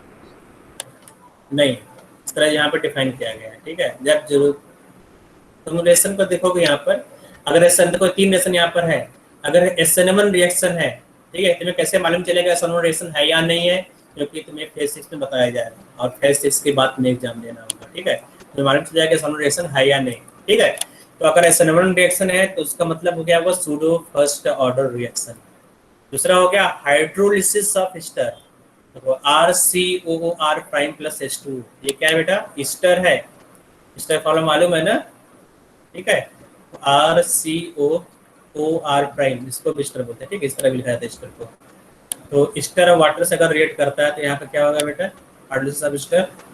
तो यहाँ पर भी सूडो फर्स्ट ऑर्डर रिएक्शन है। इन्वर्जन ऑफ सुक्रोज, जो सुक्रोज होता है बेटा, सुक्रोज का इन्वर्जन, सुक्रोज फॉर्मूला मालूम तुम लोगों को? सर ये एग्जांपल से याद C12H22O11, ठीक है। तो अगर इसका इन्वर्जन करते हो मतलब यहाँ पर ग्लूकोज और फ्रक्टोज बनेगा। सर ये ग्लूकोज एग्जांपल प्लस से याद भी रखने हैं इसके। बिल्कुल, ये तीनों एग्जाम्पल तुम्हें याद करना है, ग्लूकोज प्लस फ्रक्टोज, ठीक है। तो ये जो एग्जाम्पल हो क्या है बेटा, इसको बोलते हैं इन्वर्जन ऑफ सुक्रोज। ये भी क्या है, सूडो फर्स्ट ऑर्डर रिएक्शन। तो ये वाला एग्जाम्पल और ये तीनों एग्जाम्पल तुम्हें याद रखना है, ठीक है। ये बार बार पूछता है एग्जाम में, ठीक है। तो इसको नोट कर लो तीनों एग्जाम्पल। अब तुम्हें कैसे मालूम चलेगा बेटा कि अगर मान लो कोई अननोन एग्जाम्पल दे दिया एग्जाम में, है ना, तुम्हें क्या देखना पड़ेगा, पहले तुम मॉलिक्युलरिटी चेक करोगे, फिर उसके बाद जो ऑर्डर दिया रहेगा क्वेश्चन में उस ऑर्डर को चेक करोगे, है ना। ऑर्डर, ये जो ऑर्डर है ये बेटा दिया रहेगा, यहाँ पे जो ऑर्डर मैंने लिखा 1 ये दिया रहेगा क्वेश्चन पेपर में, ठीक है, कि इसका ऑर्डर 1 या 2 जो भी है दिया रहेगा। तो मॉलिक्युलरिटी और ऑर्डर तुम कंपेयर करोगे, अगर मॉलिक्युलरिटी ऑर्डर इक्वल नहीं है तो सूडो ऑर्डर रिएक्शन होगा, और अगर ऑर्डर 1 है तो सूडो फर्स्ट ऑर्डर रिएक्शन होगा। सर सूडो ऑर्डर रिएक्शन सिर्फ एलिमेंट्री केसेस में होगा ना, एलिमेंट्री रिएक्शन के केसेस में? हाँ, यहाँ पे लिखा हुआ है reaction whose actual order is different than that expected within rate classification is called pseudo order reaction, ठीक है। अभी मॉलिक्युलरिटी डिफाइन नहीं बेटा सर एलिमेंट्री रिएक्शन के लिए। सूडो फर्स्ट ऑर्डर रिएक्शन की एग्जांपल, ओ डेफिनेशन बता दो एक बार। लिखा है, देख लो बेटा यहाँ पर। बस सर यहाँ ये पर तो ऑर्डर लिख सूडो दो, ऑर्डर किया ना। अच्छा, यहाँ पर ऑर्डर लगा दो 1, ठीक है। यहाँ पे लगा दोगे जो ऑर्डर है, ऑर्डर 1 है, ठीक है। If order is 1 then reaction is known as pseudo first order reaction. Last लगा दोगे if order is 1 then reaction is known as pseudo first order reaction, ठीक है बेटा। सर जैसे हमने एक्सपेक्टेड जो निकाला है वो हमारा 2 आया है फर्स्ट एग्जांपल में, और सर एक्चुअल 1 है, तो सर वो हमें गिवन होगा एक्चुअल वाला? एक्चुअल वाला दिया रहेगा, ठीक है। अगर दोनों इक्वल आ गए तो सूडो ऑर्डर रिएक्शन है ही नहीं, है ना। यस अलग अलग, तो यहाँ पर नॉट इक्वल टू लिखा हुआ, molecularity is not equal to order, तभी उसको सूडो ऑर्डर रिएक्शन बोलोगे। Okay sir. और कोई डाउट है किसी को? सर एक बार एग्जांपल लिख लें एक बार। हाँ, एग्जाम्पल तीनों नोट कर लो बेटा।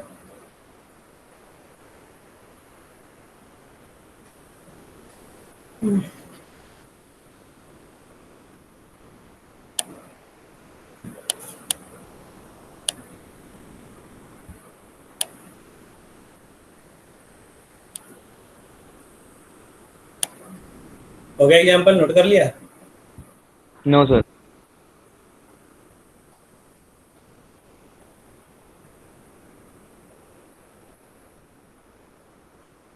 हिमांशु नोट हुआ?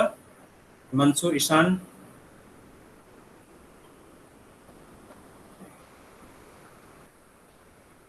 जॉय, नोट कर लिया? Yes sir, yes sir, done. Okay, तो कुछ क्वेश्चन कर लेते हैं यहाँ पर। दो क्वेश्चन है, बहुत ही आसान क्वेश्चन है, ये तुम देखते ही कर सकते हो।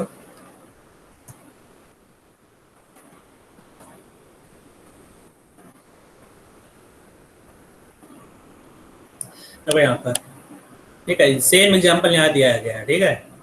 In the hydrolysis of organic chloride in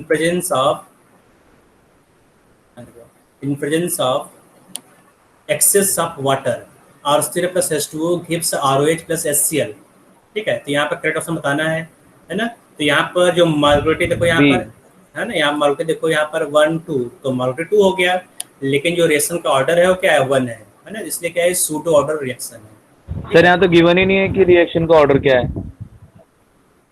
ये मैंने एग्जाम्पल इसलिए लिखवाया है ना बेटा।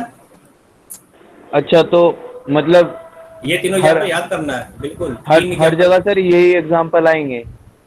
हाँ, तो 3 एग्जाम्पल बेटा ये नहीं दिया रहेगा, बाकी अगर दूसरा कोई कॉम्प्लेक्स रिएक्शन दिया गया तो वहां पर दिया रहेगा, क्लियरली मेंशन रहेगा क्या होगा, ठीक है। और अगर मान लो नहीं दिया गया तो भी तो एक और तरीका है पता करने का, वो बता आपको मैं। तो ये समझ में आ गया ना, यहाँ पर मॉलिक्यूलरिटी 2 है, ऑर्डर 1 है, ठीक है। यस सर, आ गया। ओके, दूसरा तरीका देखो बेटा। अब यहाँ पर इसमें क्लियर दिया गया है कि in the hydrolysis of organic chloride in presence of large access of water, ठीक है। समझ आ रहा बेटा, यहाँ लिखा हुआ लार्ज एक्सेस ऑफ वाटर, मतलब जो वाटर है वो एक्सेस में है, ठीक है। तो लिमिटिंग रीजन क्या हुआ, आरसीएल, है ना। तो इसका मतलब क्या हुआ, जो वाटर है, वाटर कम हो जाए ज्यादा हो जाए, कोई फर्क नहीं पड़ेगा। जो रिएक्शन है, रिएक्शन डराइव करेगा लिमिटिंग रीजन, ठीक है। तो जो आरसीएल है, आरसीएल का अमाउंट तुम्हें इंक्रीज करना है। जो अगर आरसीएल ज्यादा लोगे बेटा तो रिएक्शन बढ़ जाएगा, अगर आरसीएल का अमाउंट कम कर दोगे रिएक्शन का रेट कम हो जाएगा। इसका मतलब जो रिएक्शन है, रिएक्शन केवल और केवल आरसीएल पर डिपेंड कर रहा है।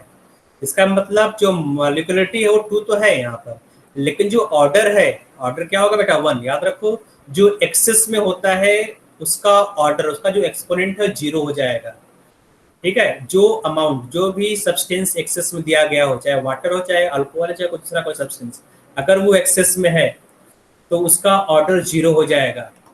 यहाँ पर जो रिएक्शन दिया गया है, इस रिएक्शन को देखोगे तो RCl + H2O + HCl, है ना। तो यहाँ पर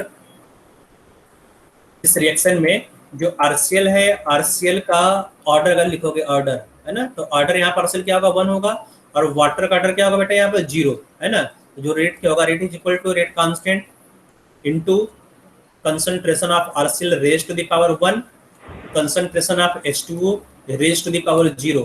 तो ओवरऑल ऑर्डर क्या होगा, overall order is equal to 1 + 0 is equal to 1। तो ऑर्डर यहाँ कितना आ रहा है बेटा, यहाँ पर ऑर्डर इज इक्वल टू 1 आ गया।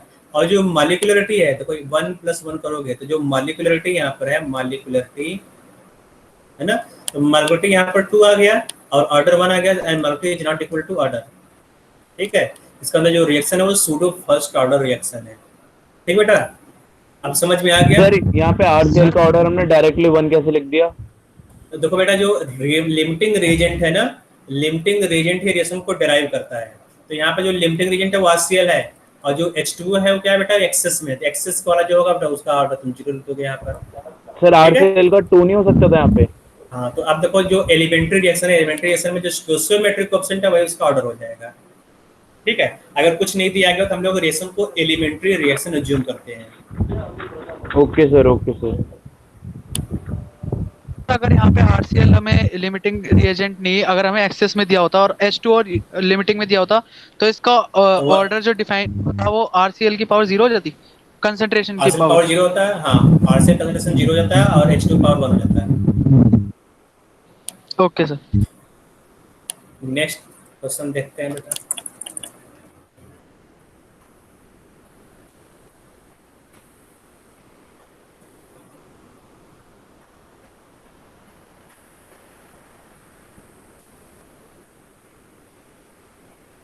देखो यहाँ पर ये क्वेश्चन देखो,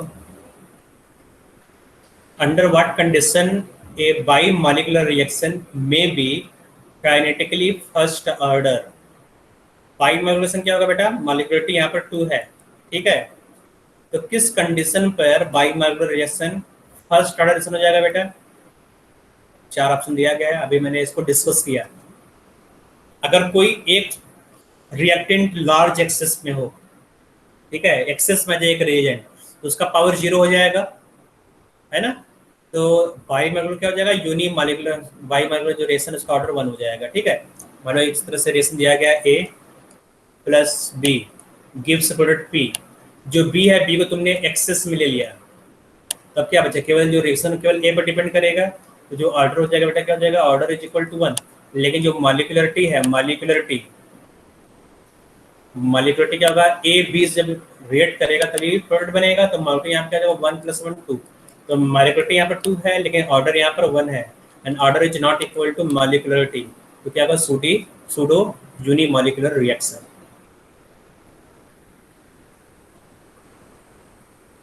ठीक है, किसी को डाउट नहीं? आगे बढ़े बेटा। No doubt sir. ओके, आगे देखते हैं। Rate law and reaction mechanism. तो अगर तुम्हें रेट लॉ लिखना तो कैसे लिखोगे? रेट लॉ रिएक्शन, ठीक है। तो यहाँ पे देखो बेटा, from the reaction mechanism rate law is derived using the following facts. जब भी तुम्हें रेट लॉ लिखना हो, मतलब कि जो मैथमेटिकल एक्सप्रेशन है R is equal to concentration A concentration B power something, जो मैथमेटिकल एक्सप्रेशन है उसको तुम कैसे लिखोगे उसको यहाँ पर देखोगे। 3-4 स्टेप्स है जिसको फॉलो करके हम लोग लिखते हैं, ठीक है। तो नंबर 1, तो अगर कोई कॉम्प्लेक्स रिएक्शन है तो उसमें एक स्लोवेस्ट स्टेप होगा, है ना। The slowest step is rate determining step, that is rate of overall reaction is the rate of slowest step. अगर किसी कॉम्प्लेक्स रिएक्शन का रेट पूछा जाए, ऑर्डर पूछा जाए, जो स्लोवेस्ट स्टेप है उसी का ऑर्डर ओवरऑल ऑर्डर होगा। नंबर 1 ये पॉइंट, ये तुम्हें याद करना पड़ेगा, ठीक है, चारों point. Number 2, rate of an elementary step as according to law of mass action varies as the product of molar concentration of each reactant, each concentration term being raised to power equal to the stoichiometric coefficient of the species concerned in the chemical equation। ये मैंने ऊपर ही लिखा, बस इसका जो language है दूसरा है। देखो यहाँ पर ये सेम ये वाला है ना, ये जो स्टेटमेंट लिखा है रेट लॉ और रेट एक्सप्रेशन, बस यही रेट लॉ और रेट एक्सप्रेशन यहाँ पर दोबारा रिपीट किया गया, बस यहाँ पर लैंग्वेज अलग है, ठीक है। तो अगर किसी रिएक्शन का रेट लिखना हो तो हम लोग रेट लॉ एक्सप्रेशन लिखेंगे, मतलब R is equal to constant reactant power something। Point 3, the concentration of any intermediate must be inserted in terms of concentration of reactant for writing the finally the rate law of overall reaction। अगर मान लो कोई इस तरह से composite reaction दिया गया हो जिसमें कोई इंटरमीडिएट बन रहा हो, तो इंटरमीडिएट के कंसंट्रेशन को एलिमिनेट करना होगा। कैसे एलिमिनेट करोगे? नीचे बताया जाएगा।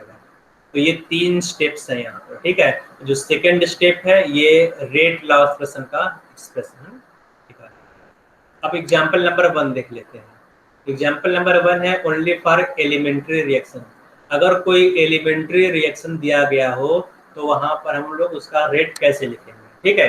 तो यहाँ पर एलिमेंट्री रिएक्शन दिया गया है NO + O2 gives NO2 + O2। तो अब तुम बताओ बेटा ये कितने स्टेप का रिएक्शन है?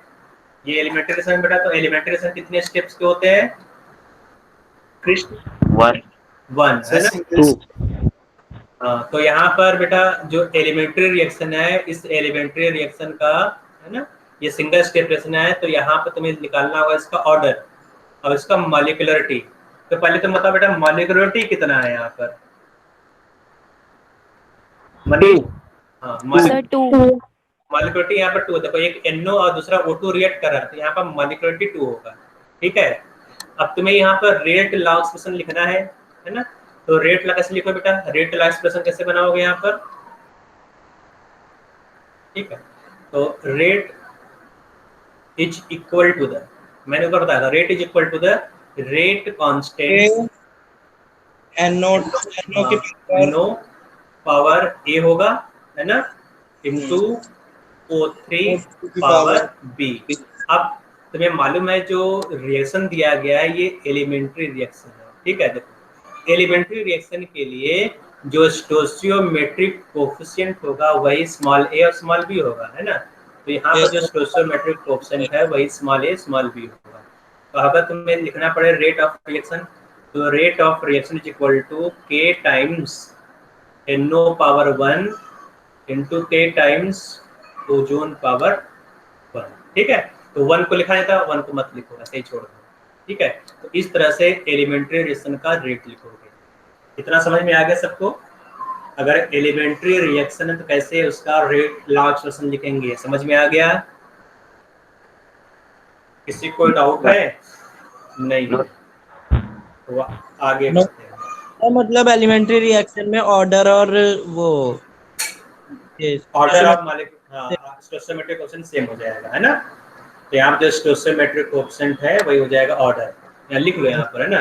और एलिमेंट्री रिएक्शन, और elementary reaction order is equal to stoichiometric coefficient.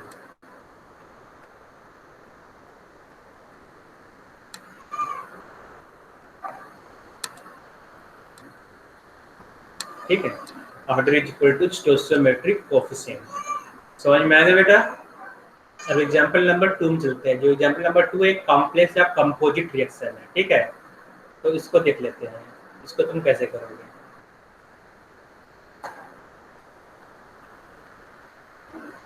तो यहाँ देखो बेटा, तो एक कंपोजिट रिएक्शन दिया गया है। For this composite reaction NO plus twice H2 gives N2 plus H2। तुम्हें देखने में लग रहा होगा कि ये जो रिएक्शन है ना, सिंगल स्टेप रिएक्शन है, लेकिन तुम लोग मालूम है कि ये रिएक्शन सिंगल स्टेप नहीं है। कैसे मालूम चले बेटा कि सिंगल स्टेप रिएक्शन नहीं है?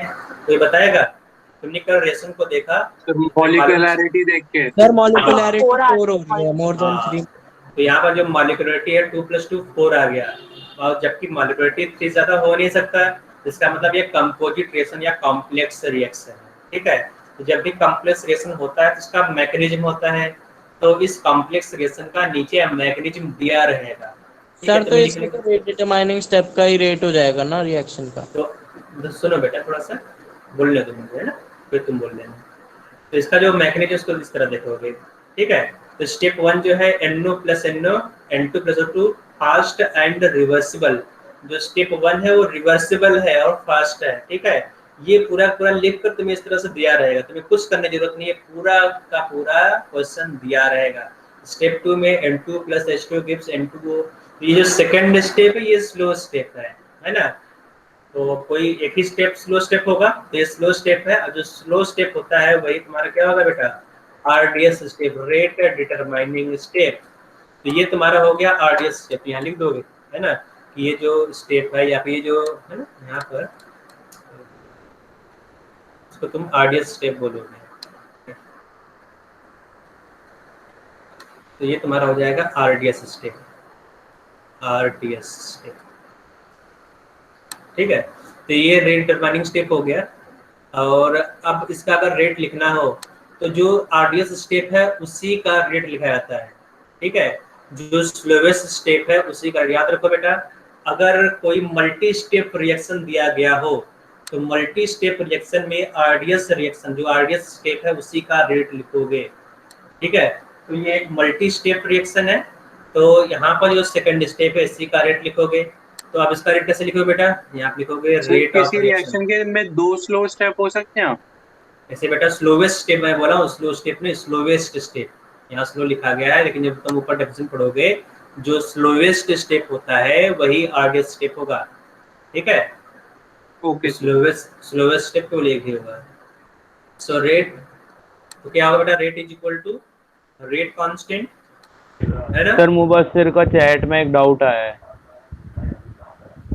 ही इज आस्किंग कि फर्स्ट रिएक्शन में रिवर्सिबल है तो वो स्लोएस्ट नहीं होनी चाहिए उस हिसाब से। कौन बोल दिया बेटा, कोई रिएक्शन का इक्विलिब्रियम में इसका मतलब स्लोवेस्ट कैसे हो जाएगा बेटा? कोई भी अगर रिएक्शन इक्विलिब्रियम में स्लोवेस्ट नहीं होगा, है ना। तो जो रिएक्शन स्लो होगा या फास्ट था उसके लिए कुछ रीजन होना चाहिए। ठीक है। यहाँ पर क्या हो रहा है, जो N2 और NO प्लस NO है, यहाँ पर सिमिलर मॉलिक्यूल है। अगर तुम देखोगे यहाँ पर तो जो NO है कंबाइंड होकर N2O2 बना रहा है। ठीक है, तो ये फर्स्ट स्टेप है। जो सेकंड स्टेप में है यहाँ पर ये बहुत ही स्लो, जो N2O2 बना, यहाँ जो फर्स्ट स्टेप बन गया, पहले तो ये बनेगा, बनने के बाद ये हाइड्रोजन सिलेक्ट करेगा, है ना। तो पहले ये बना, बनने के बाद ये ढूंढेगा कि हाइड्रोजन कहाँ गया, जब हाइड्रोजन उसको मिलेगा तो उसे कोलाइड करेगा। तो जो सेकंड स्टेप है ये फर्स्ट स्टेप से ज्यादा स्लो है। ठीक है, तो थर्ड स्टेप है ये फास्ट है। जैसे N2O बना, N2O बहुत ज्यादा रिएक्टिव होता है, N2O तुरंत हाइड्रोजन सिलेक्ट करके N2 और H2O बना लेगा। तो यहाँ जो N2 बना बेटा ये इनर्ट मॉलिक्यूल है। जब भी स्टेबल मॉलिक्यूल बनता है उस रिएक्शन का जो स्टेप है, जो रेट होता है बेटा उस रिएक्शन का फास्ट होता है। ठीक है, तो अगर किसी रिएक्शन में नाइट्रोजन बन रहा है या इनर्ट गैस बन रहा तो वो स्टेप फास्ट होगा। तो जो थर्ड स्टेप पे फास्ट हो गया, फर्स्ट स्टेप इक्विलिब्रियम में दिख रहा है। इक्विलिब्रियम का मतलब ये नहीं है बेटा कि वो स्टेप स्लो हो जाएगा। ठीक है, तो रिएक्शन जो स्लो होता है या फास्ट होता है उसके जो रिएक्शन मैकेनिज्म वो दिया रहेगा। ठीक है, तो यहाँ पर जो फर्स्ट स्टेप है फास्ट हो गया, सेकंड स्टेप स्लो है। तो स्लोवेस्ट स्टेप के हिसाब से हम लिखेंगे कि ये जो रिएक्शन है बेटा, है ना, उसका रेट लास्ट क्या होगा। So rate last rate is equal to rate constant square bracket N2O2 into concentration of H2, ये होगा बेटा। ठीक है, इतना समझ में आ रहा है सबको? सर आगे सर। हाँ सर अगर हम ये रिएक्शन को हाफ से डिवाइड कर देंगे तो रिएक्टेंट में तो कोई नहीं, फ्रैक्शन हाफ से तुम्हें कुछ डिवाइड नहीं करना बेटा। जो मैकेनिज्म है वो एलिमेंट्री रिएक्शन होता है। ठीक है, तुम्हें कुछ भी डिवाइड करने की जरूरत नहीं है। यहाँ पर 1/2 करोगे तो जो मैकेनिज्म है वो गलत हो जाएगा।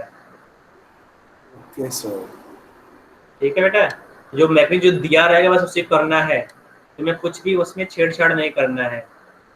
तो ये जो दिया रहेगा स्टेप 1 स्टेप 2 स्टेप 3 ये क्वेश्चन में दिया रहेगा। ठीक है, ओके सर। तो अब यहाँ पर ये अभी कंप्लीट नहीं हुआ, अभी आगे देखना है। ये तुमने रेट लिखा है यहाँ पर, rate is equal to rate constant, यहाँ पर जो स्मॉल के है ये तुम्हारा रेट कांस्टेंट है। Rate constant into N2O2 into H2O। जो H2 बेटा यहाँ पर देखो, H2 तुम्हारा देखो H2 यहाँ पर है ना। तो H2 और यहाँ पर जो N2O2 वो तुम्हारा क्या है बेटा, यहाँ पर N2O देखो एक इंटरमीडिएट है ना। N2O2 क्या है बेटा, इंटरमीडिएट। ठीक है, H2 तुम्हारा रिएक्टेंट है, ये रिएक्टेंट है। तो रिएक्टेंट में H2 आ गया बेटा। लेकिन जो N2O2 क्या वो रिएक्टेंट है? जब लोग रेट लिखते हैं, rate is equal to reactant raise to the power some number, है ना, into reactant second reactant raise to the power some number, है ना। तो यहाँ पर रिएक्टेंट होना चाहिए, इंटरमीडिएट नहीं होना चाहिए। तो यहाँ पर जो N2O2 है ये इंटरमीडिएट है, जबकि H2 क्या देखो ऊपर रिएक्शन देखो, यहाँ पर तुम्हें दिखाई देगा, कैसे मालूम चला तो तुम्हें ये H2 देखो, ये दिख रहा है बेटा यहाँ पर, है ना। तो H2 क्या है तुम्हारा रिएक्टेंट है, जबकि N2 देखो पूरे रिएक्शन में कहीं पर भी N2 दिखाई नहीं दे रहा है। ठीक है, तो जब भी तुम्हें कहीं पर इंटरमीडिएट दिखाई दे तो इंटरमीडिएट को तुम्हें एलिमिनेट करना पड़ेगा। तो यहाँ पर जो N2O2 है, तो जो N2O2 है उसको पावर 0 नहीं करोगे बेटा, बता रहा हूँ मैं अभी, है ना। तो जो इंटरमीडिएट को तुम एलिमिनेट करोगे, तो एलिमिनेट कैसे होगा इंटरमीडिएट बेटा? तुम्हें मालूम है जो फर्स्ट स्टेप है वो इक्विलिब्रियम में है। तो अगर कोई भी स्टेप इक्विलिब्रियम में है, तो इक्विलिब्रियम स्टेप के लिए तुम क्या लगाओगे वहाँ पर, इक्विलिब्रियम कांस्टेंट। तो जो फर्स्ट स्टेप है उसका जो इक्विलिब्रियम कांस्टेंट है Kc होगा। तो Kc कैसे लिखोगे बेटा, Kc इज इक्वल टू क्या होगा, N2 का concentration power concentration of N2O2 divide by concentration of NO power 2 होगा। Yes sir. अब तुम्हें इस एक्सप्रेशन से एलिमिनेट किया, यहाँ पर जो एक्सप्रेशन दिया गया है इस एक्सप्रेशन में से तुम्हें इंटरमीडिएट N2O2 को एलिमिनेट करना है। ठीक है, तो N2O2 तुम्हें एलिमिनेट करना, मतलब जो N2O2 है उसका वैल्यू तुम्हें रखना पड़ेगा, जो N2O2 है। ठीक है, तो N2O2 लिखोगे, N2O2 is equal to equilibrium constant into concentration of NO square. ठीक है, इतना समझ में आ रहा है बेटा? तो अब हम जो फाइनल वैल्यू रखेंगे rate of reaction. So rate of reaction is equal to rate constant. ठीक है, जो N2O2 है, N2O2 की जगह पर तुम रखोगे ये वाला वैल्यू, क्योंकि यहाँ पर NO है ना, NO तुम्हारा रिएक्टेंट है, रखोगे इनटू H2, ठीक है। तो अब देखो जो NO है, NO का पावर क्या आ गया बेटा, 2 आ गया। जो NO बेटा देखो रिएक्टेंट में NO दिख रहा है, NO रिएक्टेंट है, जबकि H2 क्या है तुम्हारा, प्रोडक्ट है, सॉरी H2 भी रिएक्टेंट है। तो अगर पूछा जाए what is overall rate of reaction, overall rate of reaction, तो रेट ऑफ रिएक्शन कितना, हाँ, तो overall rate of reaction is equal to rate constant concentration of NO square into H2, ठीक है। तो ओवरऑल ऑर्डर क्या होगा बेटा, overall order of reaction 3 overall order is equal to केसी कहाँ गया सर यहाँ से? फिर वो केसी कांस्टेंट ही बन गया वो के में। यहाँ पर देखो कभी कभी क्या होता है Okay. कांस्टेंट को ना इस तरह से, वो केसी का एक कांस्टेंट है और यहाँ पे जो स्मॉल के है वो भी कांस्टेंट है, उसके तुमने यहाँ पे कैपिटल के लगा दिया, ठीक है, कोई दिक्कत नहीं, तुम यहाँ पे ओल्ड कांस्टेंट भी लगा सकते हो, केसी इनटू स्मॉल के, कोई दिक्कत नहीं, ठीक है, कोई दिक्कत नहीं है, क्योंकि ये भी केसी भी कहा है रेट कांस्टेंट है, स्मॉल के भी क्या है रेट कांस्टेंट है, दो कांस्टेंट लिखने से अच्छा है तुम एक न्यू कांस्टेंट लगा दो, कोई दिक्कत नहीं है। तो कभी कभी तुम लगा सकते हो इस तरह से, कभी कभी दोनों दिया रहता है, केसी दिया रहेगा, के जिस तरह से क्वेश्चन पूछेगा उस तरह से हम लोग करेंगे आगे, ठीक है।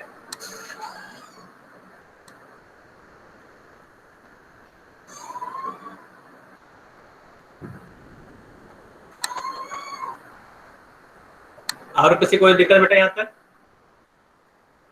किसी कोई प्रॉब्लम है, प्रॉब्लम नहीं है कुछ क्वेश्चन कर लेते हैं, ठीक है, स्क्वायर बेस्ड कुछ क्वेश्चन कर लेते हैं फिर आगे बढ़ेंगे।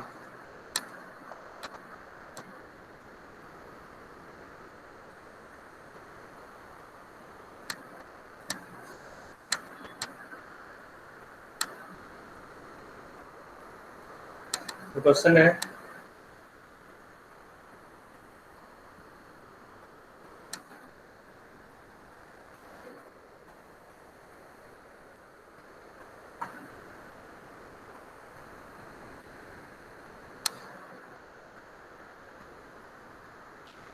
दिख रहा होगा सबको क्वेश्चन,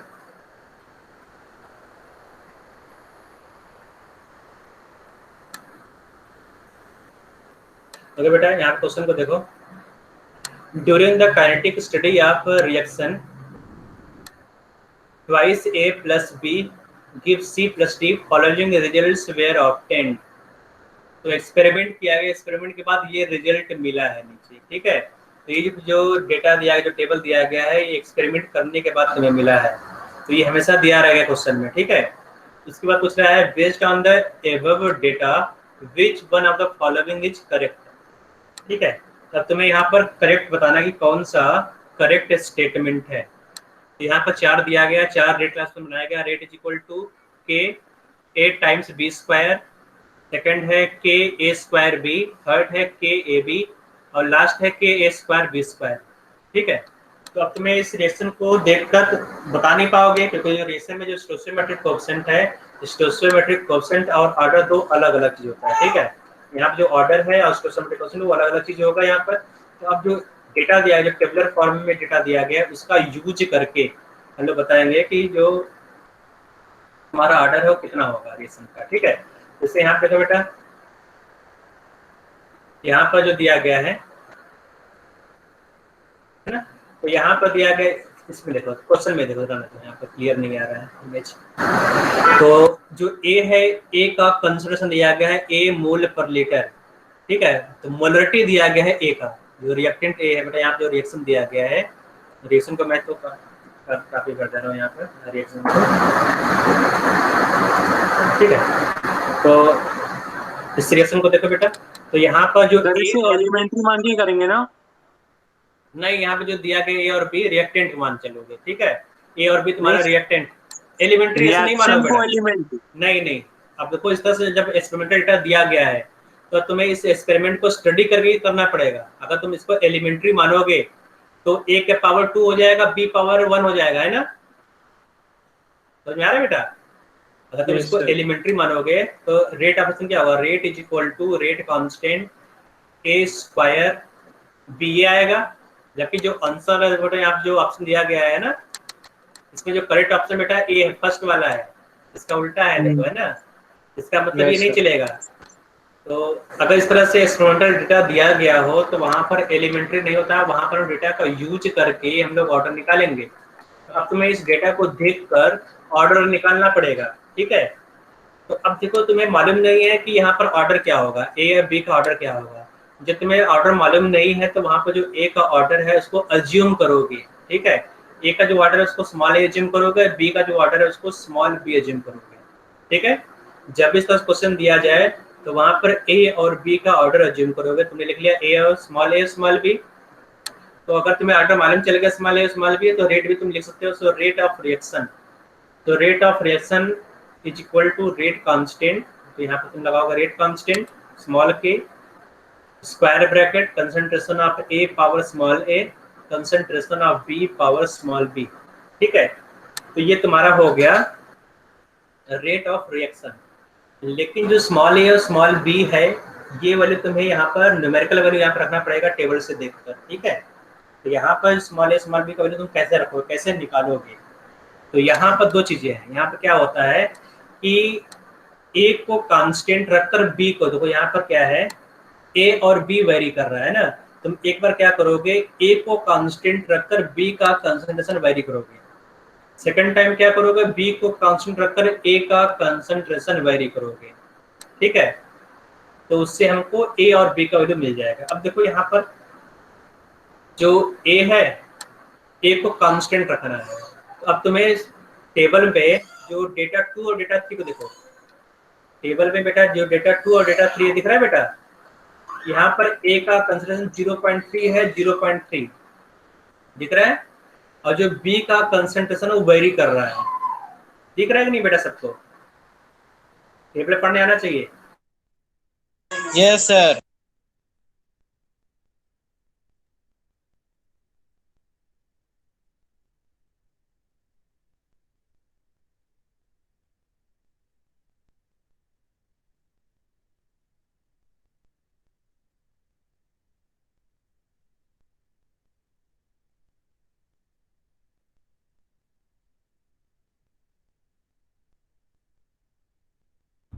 सर आपकी आवाज नहीं आ रही।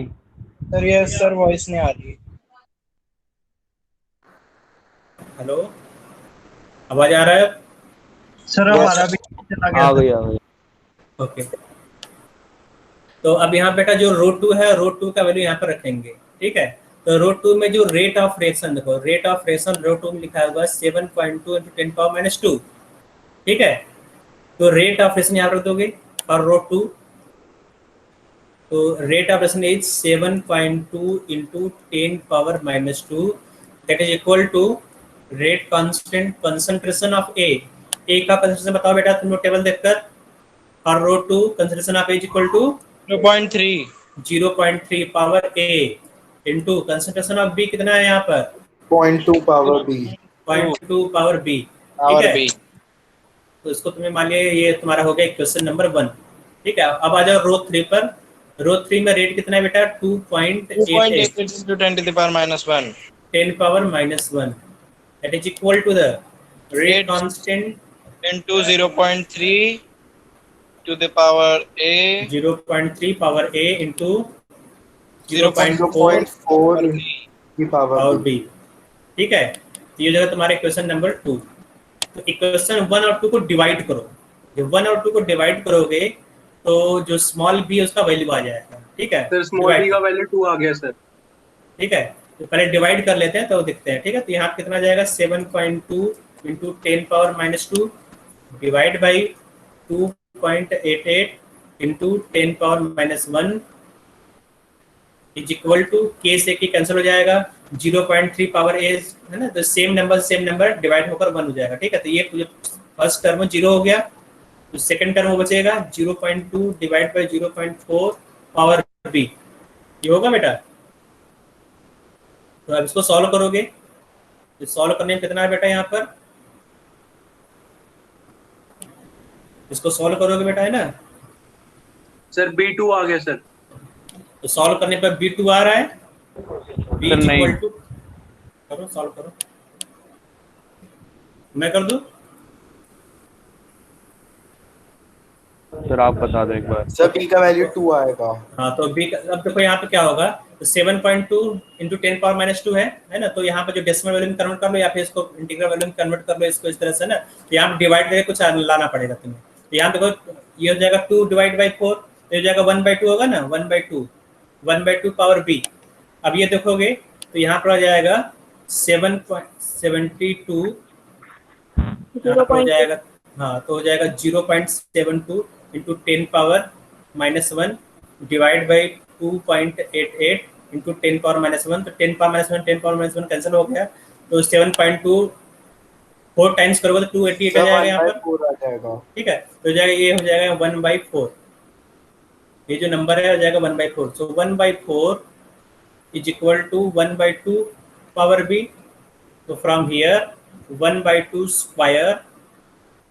Square is equal to 1/2 power B. तो अब यहाँ पर जो एक्सपोनेंट कंपेयर कर लोगे, मैथ तो पढ़ाई होगा तुम लोगों ने, है ना। तो एक्सपोनेंट कंपेयर हो जाएगा अगर बेस सेम है तो यहाँ पर बी इज इक्वल टू 2 आ जाएगा, ठीक है। तो बी का वैल्यू 2 आ गया। जब बी का वैल्यू 2 आ गया तो अब तुम्हें ए का वैल्यू निकालना, बी तुम्हें मिल गया, अब ए का वैल्यू तुम्हें निकालना है, ठीक है। तो अगर ए निकालना तो जहाँ पर बी सेम है, सिमिलर है, देखो यहाँ देखो जो रो 1 है और रो 4, रो 1 और 4 तुम्हें बी का वैल्यू तुम्हें सेम दिखाई दे रहा है, ठीक है। तो कंसिडर रो 1 एंड 4।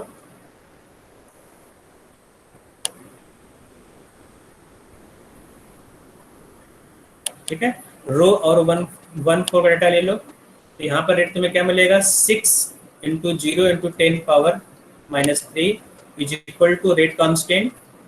ए का कंसंट्रेशन 0.1 है पावर ए, इंटू बी का जो कंसंट्रेशन है वो 0.1 है पावर बी, ठीक है। अगेन पावर 2 लिख देते हैं ना सर बी की जगह, कोई दिक्कत नहीं है, इसको रहने दो। तो अब यहाँ पर जब 4th पर आ जाते हैं 0.4 पर, तो जाएगा 0.4 इंटू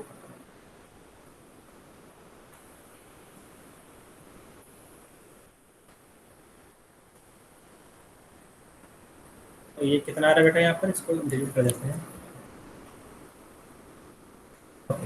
तो यहाँ देखो बेटा, यहाँ पर 2.4 into 10 power -2 is equal to rate constant into 0.4 power a into 0.1 power b, ठीक है। तो अब इसको डिवाइड करना पड़ेगा। ये 3 मान लो क्वेश्चन नंबर 3, ये क्वेश्चन नंबर 4 है। 3 डिवाइड बाय 4 करोगे तो 6 डिवाइड बाय 24, ठीक है, इज इक्वल टू के से कैंसिल हो जाएगा, जो सेकंड टर्म में पूरा कैंसिल हो जाएगा। 0.1 power b divide by 0.1 power b, इसलिए यहाँ पर 2 रखने की जरूरत नहीं है, बी को भी रहने दो, ठीक है। तो यहाँ पर 0.1 power b divide by 0.1 power b से कैंसिल हो, तो 1 हो जाएगा। यहाँ पर के से की कैंसिल हो गया, तो यहाँ क्या आएगा 1 डिवाइड बाई 4 पावर ए, ठीक है। तो 1 divide by 4 power 1 is equal to 1/4 power A आ गया यहाँ पर, hence A is equal to 1। तो ए यहाँ पर 1 आ गया। तुमने पहले कैलकुलेट किया बी इज इक्वल टू कितना है, बी इज इक्वल टू 2 है, ठीक है। तो ए और बी को यहाँ रख दोगे, जो ए और बी का वैल्यू है यहाँ पर रखोगे। सर टेबल हमेशा ऐसी की बनोगी कि ए कांस्टेंट 2 बार होगा और बी कांस्टेंट 2 बार होगा अलग अलग, नहीं उसका कि 3 ही दिया जाए, तुम्हें देखना पड़ेगा कहाँ कहाँ पर ए कांस्टेंट आ रहा है, कहाँ कहाँ पर बी कांस्टेंट आ रहा है, ठीक है। उसका 3 ही दिया हुआ, 3 ज्यादा दिया गया हो, बिल्कुल तुम्हें मिल जाएगा। तुम्हें इस तरह का 2 रो जरूर मिल जाएगा, ठीक है। ओके सर, ओके सर, ठीक बेटा। तो एक क्वेश्चन तुम लोगों को होमवर्क के लिए है, ये समझ में आ गया सबको? Yes sir. होमवर्क के लिए क्वेश्चन मैं दे रहा हूँ।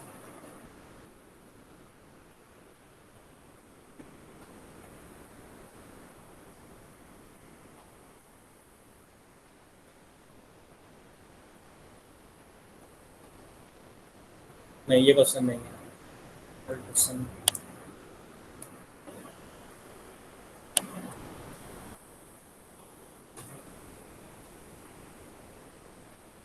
ये क्वेश्चन था। कभी टेबलर फॉर्म में ना देखा, इस फॉर्म में दिया रहेगा, है ना। In concentration a plus b gives product, rate is doubled when concentration of b is doubled. and the rate increases by factor of 8 when concentration of both A and B are doubled. Rate law for the reaction can be written as. तो अब तुम्हें ये statement student को देखकर इसको verify करना पड़ेगा, ठीक है? तो वेरीफाई करके लास्ट क्लास में, नेक्स्ट क्लास में तुम लोग बताओगे, ठीक है? Okay, good night. Good night sir.